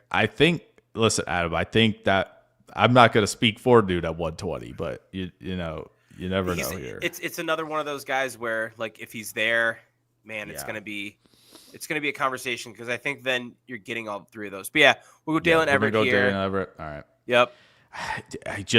I remember we had Buffy on a few weeks ago. We were saying, is he a Packer? We were asking. He didn't all want to these say it. I saw questions. that clip. Yeah, he didn't want to. He was don't like, ask me, man. he was like, I don't want this. I don't want this. Oh, I remember seeing his face, just like cringing. I was like, that's the only guy I was like, this is a guarantee. I put that guy in the list first, but because we already know. Go offensive or like I don't know where they would have him. Like, oh, there's Brian Parker the second. Parker, Zune, Davis, Casey Davis, like all these guys that you said. Those I think if those guys are there, even Jude Bowery, like you're getting a guy that like guard tackle flexibility. Yeah.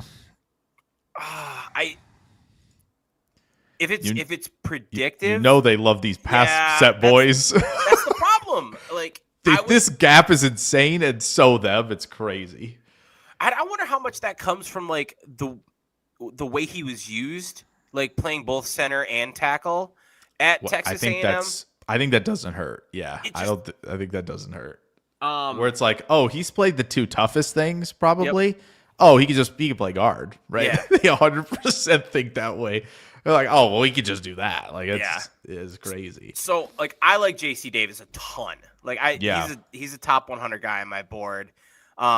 I don't think he's a tackle, but he's playing left tackle. He had really one bad game against Duke, and outside of that, I think he played really well.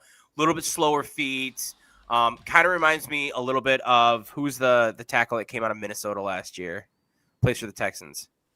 Oh, Ursery. Yeah. Ursery. Reminds me a little bit of Ursery. Not as could see tall, that. but like kind of like a little bit clunkier. I think that Davis could slide in and be a dominant guard. It's the not outrageously clunky, but it's like the NFL level pause that it gives you of like, Yep. And when you see a guy like threading that like, needle. No disrespect to like Vince Anthony II. But like he made him look stupid. It's like, but then like he played games where like against Arvell Reese, where it's like, yeah, man, we got this. We got this down. Yeah. Gotta know Zune's. I know Zune's the center versatility for Zune and Brian Parker the second. I don't think you're getting both sides of the. I hated Brian Parker's tape at tackle. Like I was watching. It's like it's the most like length is a problem. Yeah. Thing you've ever like if you're the person like, and I'm not saying again this isn't a bad thing, right? If you're the traditionalist sense, like they need to have this level of length to play tackle. Yep. This is probably the thing. This is probably one of the examples you go to where you go, look at the problem here. Like you clearly see it. Like what is TJ Parker doing to him? TJ Parker has such longer arms, and it's just he's like trying to he can't. Yeah, he's like doing everything he can to reach out there, and it's just not working. You know what? I'm gonna flip a little bit. I'm gonna not be a fan of the people. JJ hates this already. We're gonna go JC Davis. Okay. All right. I think he's got the length. He's got. The only problem with Zune right now is everybody's so in that it's like a locked, loaded, guaranteed pick, and we do this all the time with guys, and they don't end up being the pick. That's the only thing on Zune. I think the other thing to quickly mention is he needs to be there at 120 as well. Yes. Like if you're of the mind like he's not going to be there at 120, then it's kind of like, okay, well, yeah, they probably then, if that's what you're thinking, like predictively, then why would you take him there? Because, you're trying to get this right and you think he'd be gone already anyway. Yeah. So I absolutely. So all right, what do we got? We hit the three biggest needs. We did hit the three bigs. ILL, baby. We love this. We love this. Okay. So if only we would have got Witherspoon a couple years ago. Yeah, right. Anyway. I love Keisean Allen. Hey. I love Joe Royer. Like these are guys I like that I don't think they take here. Never know. Cameron. What do you think of Cameron being the wide receiver guy? I think to me it's just the snap to snap consistency. Okay. Where it just feels like I think for him there's just moments where it looks so smooth at the catch point, and then we're clapping it. And he looks a little panicked at the catch point, and I think some of the footwork he's raising out of the posture. I think just like snap to snap, I was trying to go through this like, who are you? Who are you really? I want you to be the guy that you are showing me at times, and then not at others. So he is so much fun and also very frustrating at the same time. Oh, absolutely. Where it's just like, ooh, but you know what though? You know who likes those type of players. There you go. Because I saw him at the Senior Bowl. I saw him like watching Sawyer Robertson, and it's like, man, this guy's got some of those flashes. Yes, he does. He so does. He really, really does. What does defensive tackle look like? Not that they're gonna go this route, but man, if like a DeMonte Capehart is there, I think he's not. Oh, he's not. No, they moved him up. They did. He just isn't there. Who's working there? Oh wow, that's two of them. I was gonna say Regis. Dang it, man, that's rough. And I think Durant would be a little. We're talking about Proctor. I think Durant, the skinnier guys. Yeah, and Brevard's massive. Yeah. I don't think there's none of those guys where I'm like getting excited about it. I don't know. Eason, he came in as a linebacker recruit. It's like his 6th year. I don't know. It's just weird, man. Go back to the big board, or actually go to tight ends. Go to tight ends. Tight end. All right. Yeah. Let's just see where that's arm. at.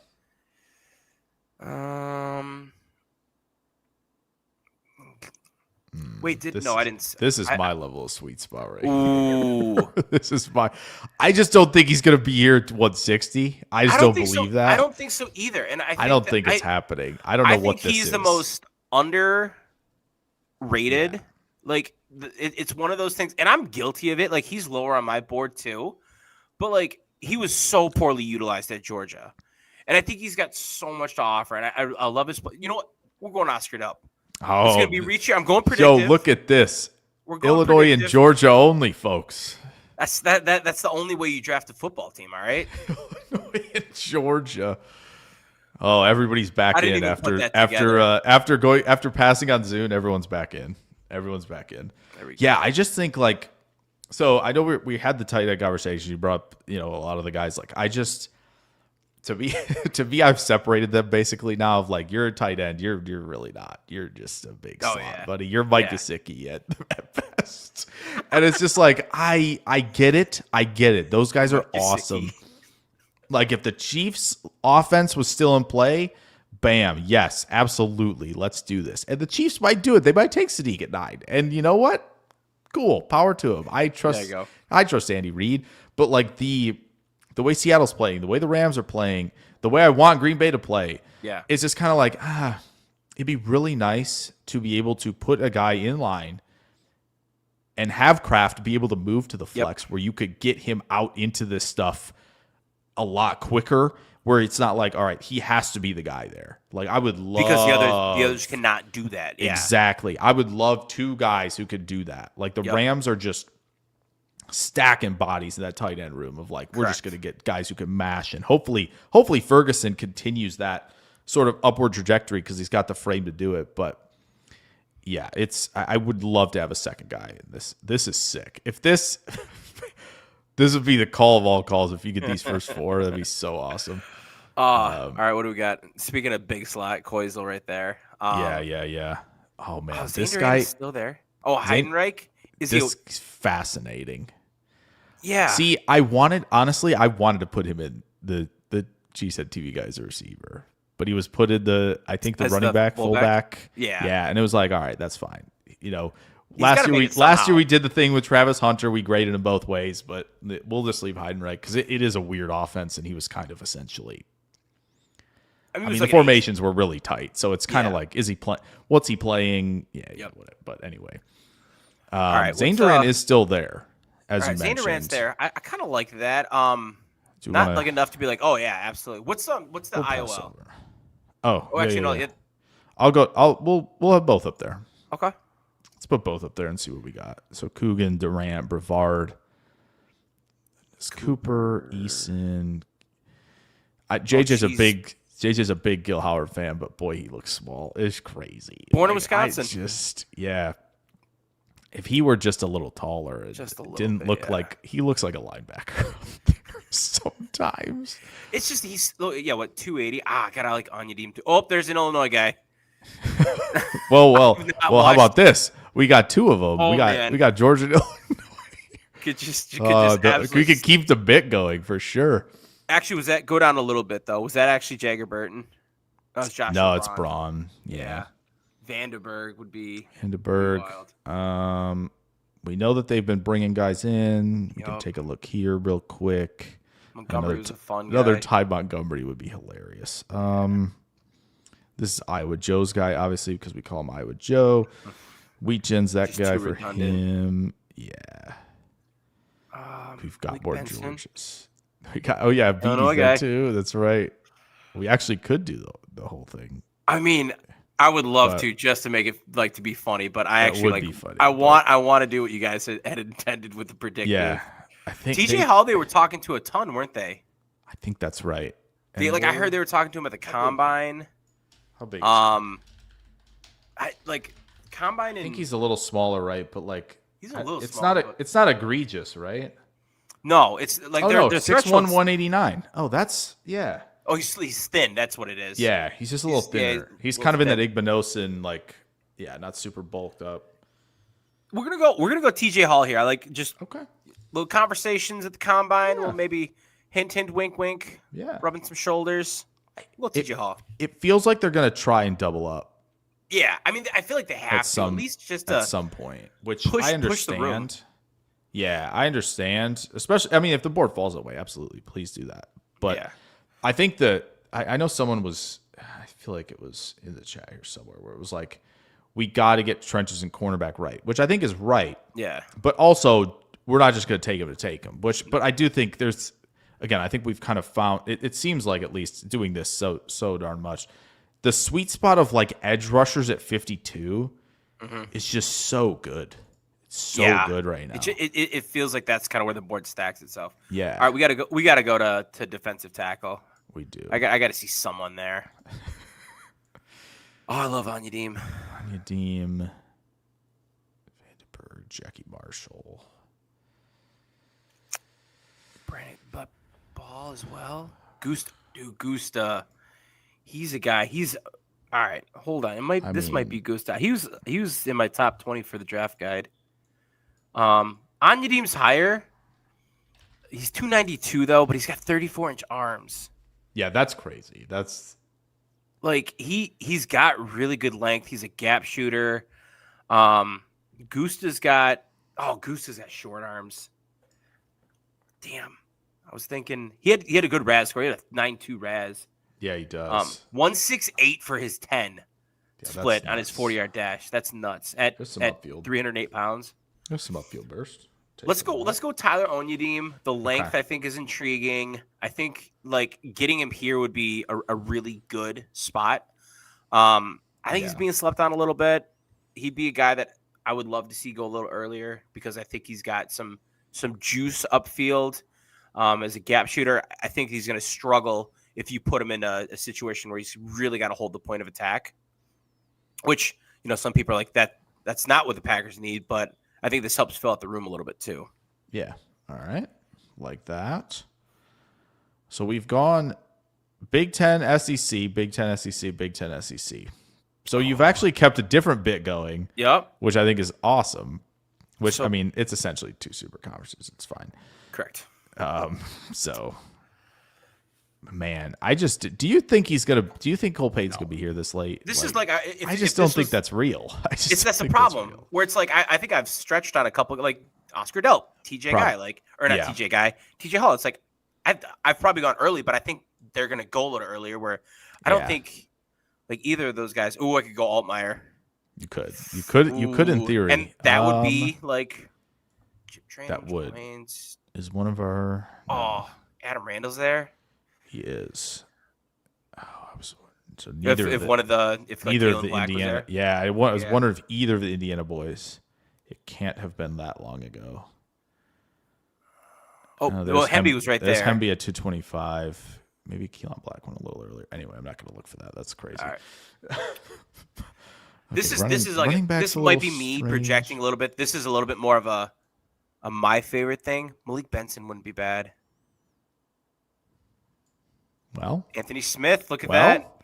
well, Uh, well. uh, Essentially getting him before free agents, before Yep. undrafted free agency. yep. What have we not done? I mean, Running I back guess is the- the one. Or the defensive running tackle, back we've but not done. We could double up a DT. We haven't done linebacker, but at this juncture, I don't like any of that. What does edge look like? well, they've Just obviously met with Duggar, Duggar. which is just a crazy profile as well.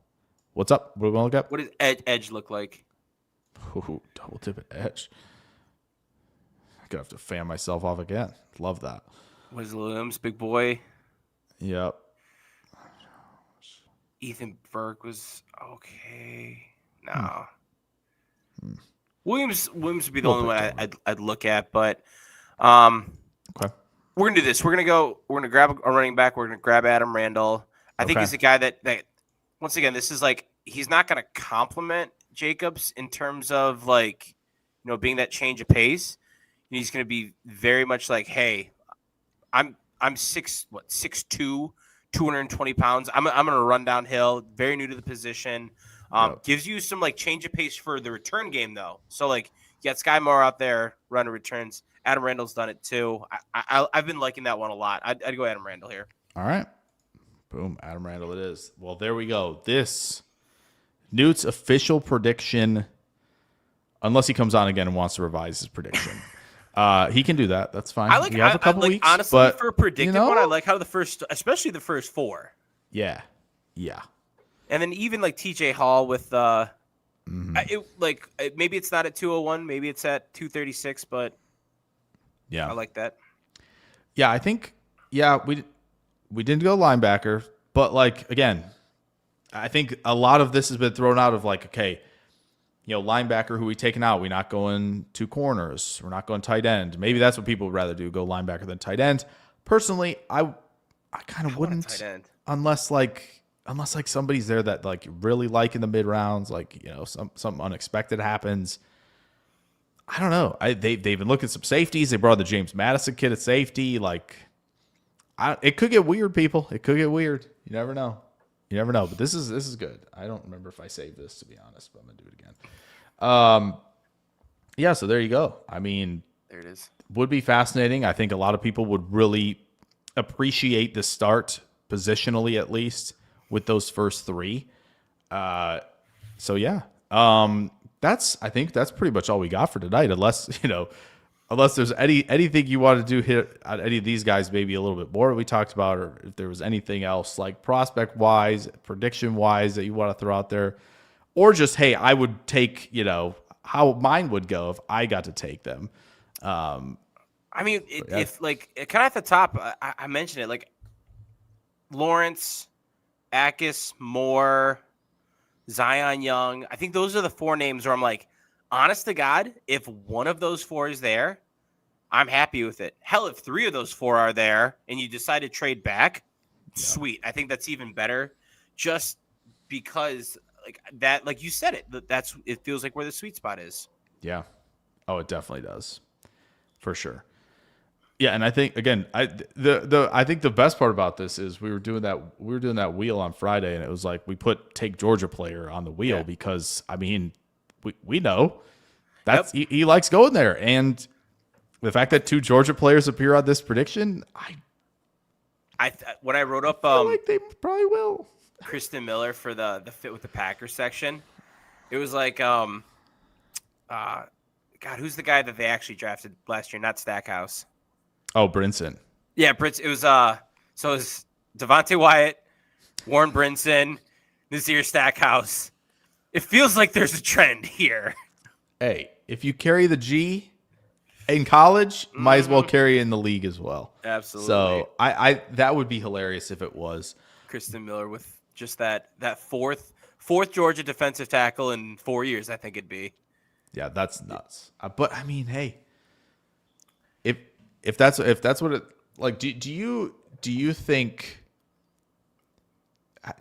they'd move up for Miller? Do you think they'd go potentially track him down in like the 40s if that were to be the case? I would love it if they did. My problem, I have such a hard time wanting to, and I've done it. Like I've given up that 3rd round pick, but it feels like in a draft where you don't have a first, that 3rd round maybe looks better than it actually is, and it looks like a little bit more valuable. Yeah.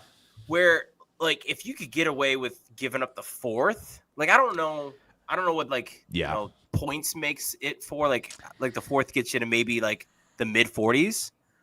But if like that's where Kristen Miller is, like all right, like, I'm on board with this. I like him. I think that he's another guy that like I threw out Cisse in that list before, and then obviously like Derek Moore and a couple others. But like Kristen Miller, I like legitimately would love to get him on the Packers. I think that he is exactly what the Packers need, where you kind of complement some of your smaller gap shooters with this guy that's like a really dependable run defender that still has some good upside. Yeah. I think for me that the thing that stood out with Miller the most is I feel like he, at least in my opinion, had the best understanding of what was going on. In terms of like what was being run. Oh, we're doing this. Okay, this offensive lineman's coming here. This is what's happening. I need to be in this spot. Like it feels like he was just in. And again, no offense to Peter Woods, your guy. I think you have him number 6, right? I think that's right. If I remember looking at your board recently, sounds about right. To be fair, the Clemson staff, I don't think it's very good. To be honest, but that's another conversation. But I do think like he just does seem to, I think just see things really well. Now, hey, we got to finish on many occasions, you know. But hey, Wyatt had that problem too. So Goody might not care. But it just does seem like he just, again, I think not saying you do, but like I think in general we look a lot at the physical stuff, which matters. Like you need to be an NFL level athlete. There's no question. You can't skirt by with the below average stuff. But I do think the processing ability, we talk about it at safety, right? Of like you could be ahead of things and you don't have to be the fastest guy in the field. Yep. And it's like if you're quick because you know what's going on and you know where to be, like that gives you a massive edge in terms of playing at from jump. And I think if they're going to go get Christian Miller, he's probably going to be playing a decent bit. If you're going to move up into the mid 40s or something like that to go get him. So you would hope so that like with Miller, like anyone that you're going to it's the Packers. Hey, the last time they traded up, the guy sat a little while, just a little bit, but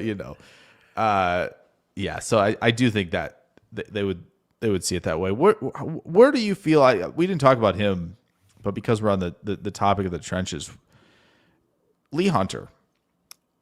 How do we feel? Because I know I think the sigh is I guarantee what I've also seen. I'm almost positive. But he was very popular pick at 52. So and it was popular. like, oh, Senior Bowl, nobody could block him. Cool. Guess he's not going to be there. Testing happens. Ooh, he might be there. But now I feel like the testing, what we know about Goody, that feels like that might be it might be a no-go zone. But what do you think about Lee Hunter? Like Lee Hunter has not moved on my board since January. He's had the exact same grade. He's number 58 on my board. He is DT5, fairly close. I shouldn't say fairly close. Like kind of in the middle of Miller and Dominique Orange, where once you see the Senior Bowl happen, and I immediately start getting trolled by Bears fans and everyone else. Like, oh, there's no way in hell Lee Hunter's going to be there at 52, and I'm like, dude, I'm just taking what the board gives me. And now the pendulum has swung all the way back, where it's like I feel like I'm the high man now on Lee Hunter at 58, probably because it's like you saw the excitement from the Senior Bowl. And then you see the Raz that comes through, and it's like that's the guy that I thought he was. Like I think he's explosive off the line, but I think like the change of direction ability is just like it's not quite there for him, and it's going to be something that I think impacts him. And so he's going to have to be right a lot. I don't think he'll end So- up ultimately being a Packer because I think that he's kind of out at that pick 52 because of some of those Does feel things, that way. and I don't think he's going to last until 84. I think he ultimately ends up going somewhere in that round or in that range between the two. Yeah, I think with Lee Hunter, I put this in the video I did of like when he's taking on the doubles, he has to have that plant foot down. If he doesn't have the plant foot down, and it's sometimes not down in time because he's raising it up, he's raising up to get off the ball a little bit. Yeah. And so when that happens, we don't got that foot down, and we're being tossed out the club. Yep. But when he has that foot down, we're in great shape. Like Correct. You're not moving me, that type of thing. So yeah, it seems like for him, he is again the pad level stuff. It's just got to clean that up if that's gonna happen. But again, the explosiveness that he plays with at his size is really good, and when he gets, I mean, you just kind of laugh. You try the Oregon game, and it's just he tosses the guy right back to school. I think. Yep. Yeah. No. On the he's first just- play, he's eating that guy's guys. like, "I'm not ready for the league. I'm going back." So it really, that's really how it felt. It was like, "Oh, he's not declaring." Well, that's. That clip pushed him back a year. Yeah, he's like, I can't live this down. I gotta go back. So, but yeah, it does seem like I think. Yeah, I mean, I guess this is a good point by Ayers. If the edge run starts a little bit before Green Bay spot, which could happen. Again, all bets are off. We never know, especially when we get to round 2. All bets are off. But yeah, I mean, he's just somebody who I'm not sure what they're gonna think of at 52 now. Yeah. And they probably saw this, and like you said, you haven't moved him at all, and yeah, I feel people might be double counting a little bit with the like, oh, I'm totally out about the RAS. It was like I don't think he was like he was never at the level these Georgia guys have been at these last few years or anything like that. It was kind of like I wasn't expecting like in the 3s. I was more like I might be like in the 5s type of guy where it's like, okay, this is passable. I'm kind of curious but- because he's got an option on there, and I'm probably not gonna be able to pull it up in time. But it's like you can change him from like a defensive tackle to a nose tackle, where it's like, all right, well, that's gonna probably help him out a little bit because was it like a 3? I guess it's a 407. The vert is 2 percentile, 2nd percentile. Yeah, and it's Which just is like crazy. And like I liked his burst off the line, but where it's just like, oh well, the burst off the line and that vert are just like not matching up at all, which is fine. But yeah, I want to see like if you change him and you flip him actually to a nose tackle, like how much does that impact it? I'm sure it would go up to. You could probably. Well, the weight's going to go down. Yep. Percentile. But again, you would think that a lot of the other stuff would go up. Correct. So let me see if I can do it. I'll get it up on the screen for the people. If I can get this to work. Sometimes this thing has been a little testy at times, but hopefully we can do this. Because I mean, to be at least okay. Well, there we go. Okay, we have our answer. Yeah. Does he drop? Just completely He does not shatters drop, mark. which Oh, is- okay. So we're okay. Okay, That's like- so it's still 2nd percentile. That's funny. Oh my god, I forgot it was that bad. It was bad. Yeah, Like- it was bad. Man, he's almost in the teens. Yeah. Oh, It's crazy. that's terrible. Yeah, it's not great. But yeah, I think everything else kind of like evens itself out a little bit more. Yeah. And it's more of, man, like you see, what was it? UCF last year, right? Was it UCF? Oh, I think that's where he was at. I think so. There was a couple clips you see him at UCF. That's right. And you see him like running out in space, and you're like, man, this dude has no business being out there chasing down the quarterback. It was like, oh, this guy needs to live where like he either gets the quarterback in the pocket or it's game over after that. It's like I love that you want to be out there, Yeah. but Yeah. I think there was one clip where I saw him like basically going from the one tech, stunting around the tackle, and like basically like slipped, like looked like he was on a banana peel, slipped, fell, and it was like, this is not this man's game right here. We're here. not doing this. Yeah, we're not doing this. We know what the skill set is. We know where it needs to be. Correct. Don't need to mess with it. Yeah. No, definitely. So no, I like Lee Hunter. I think that he's got like a third round grade. I see him as the end of the second round for where like I would see the value for him. Yeah. Okay. Very nice. Let me think. I'm trying to think of what else. We'll definitely let you plug all the stuff you're working on the way out here for sure. I think the last thing is there something, and again, this is a tough question. There's a lot that, your mind could be spinning and go in a lot of different directions. Is there like a surprise thing that you didn't even hear predictively? Because I feel like this is pretty straightforward, nothing too wild. Maybe the Adam Randall and the TJ Hall are a little bit outside what the norm, but feels pretty good here. Like, do you think round 2, round 3, is there a player you're like circling of like, oh man, like they will like this guy? Maybe it's Everett. I mean, you took him, but there's a guy like, oh, they might reach on the consensus because this is a guy they really like and could surprise everybody. Dude, like, it would not surprise me if they went.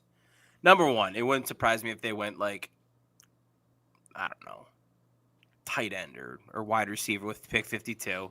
Sure. Just kind of like a BPA approach, and then you see them reach up and go get DDS, like I had kind of alluded to. That's the one for me. Like Danny, he's such a packer when you look at like everything about him, and I'm like, like if. And I joked, but like I would gladly take him at pick 84. I'd be like, okay, this is the range in which I see him. I really like him there. He's number 81 on my big board. So it's like, boom. That is where I like him. I don't want him at 52. And it feels like more so even than just moving up from 84, he'll just be the pick at 52 and then I'll be pissed. That's exactly what I was thinking when I asked this question. It's either they're gonna move up from 84 or they're just gonna straight up pick him at pick 52. And this is good. We prepare ourselves. This is good.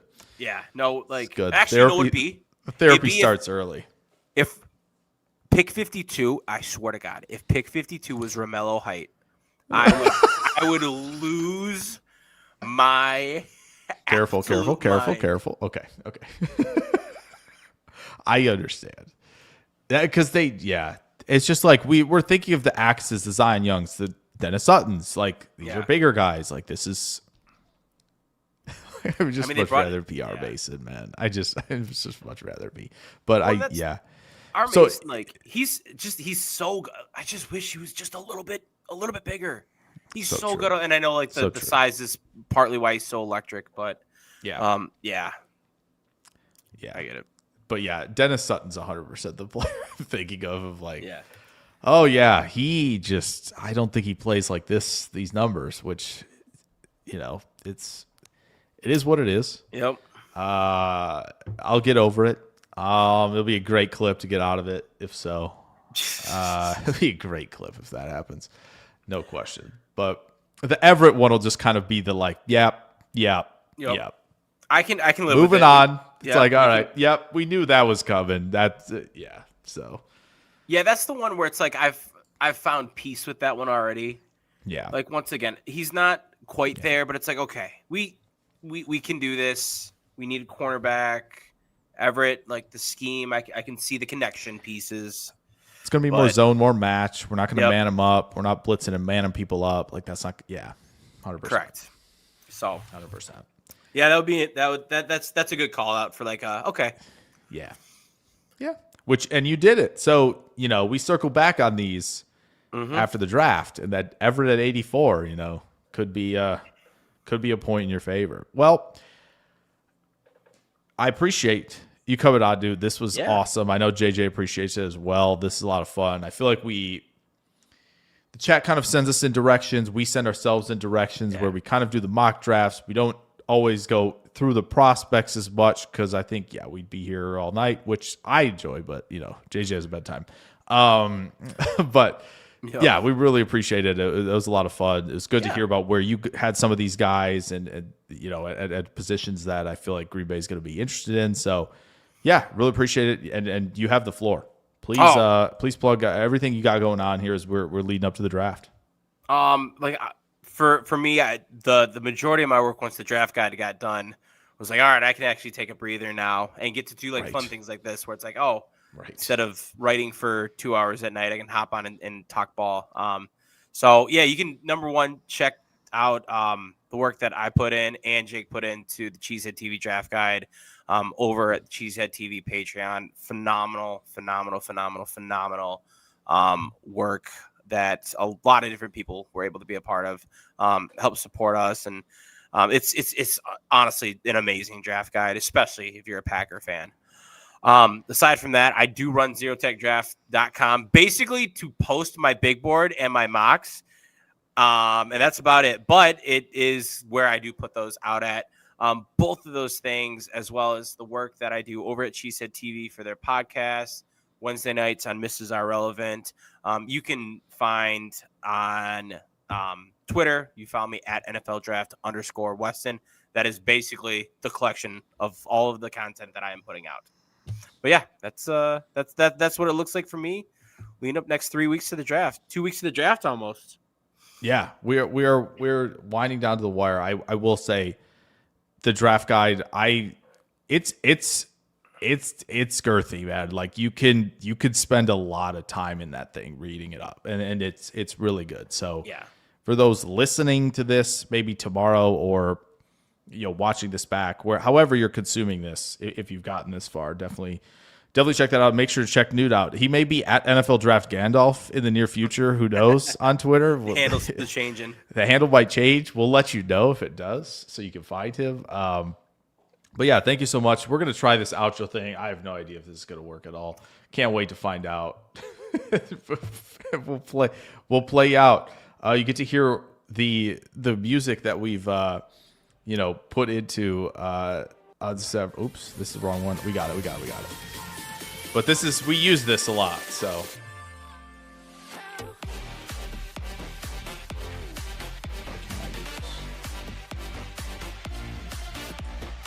JJ stiffed me. There's no way to hit this while that's going. Oh, what a guy. I knew he didn't test this. Well, you guys get to hear this, and then I'm going to click the outro. How's that sound, guys? I had a feeling this was going to happen.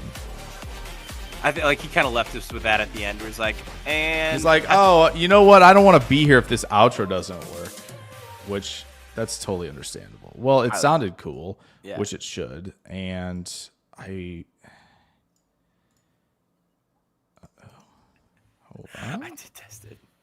You didn't, unless you were the control guy. Unless he was the control guy. Well, if you guys still have questions, please put them in the chat while I'm trying to figure this out. The test is still there's proof. Yeah. I wonder if because he was admin and he came in here that he has to hit this. Well, I'm just going to hit this thing and then I'm calling it over yet. And you guys can listen to, and then we could do it this way. This is maybe what he wanted me to do. This is probably what he wanted.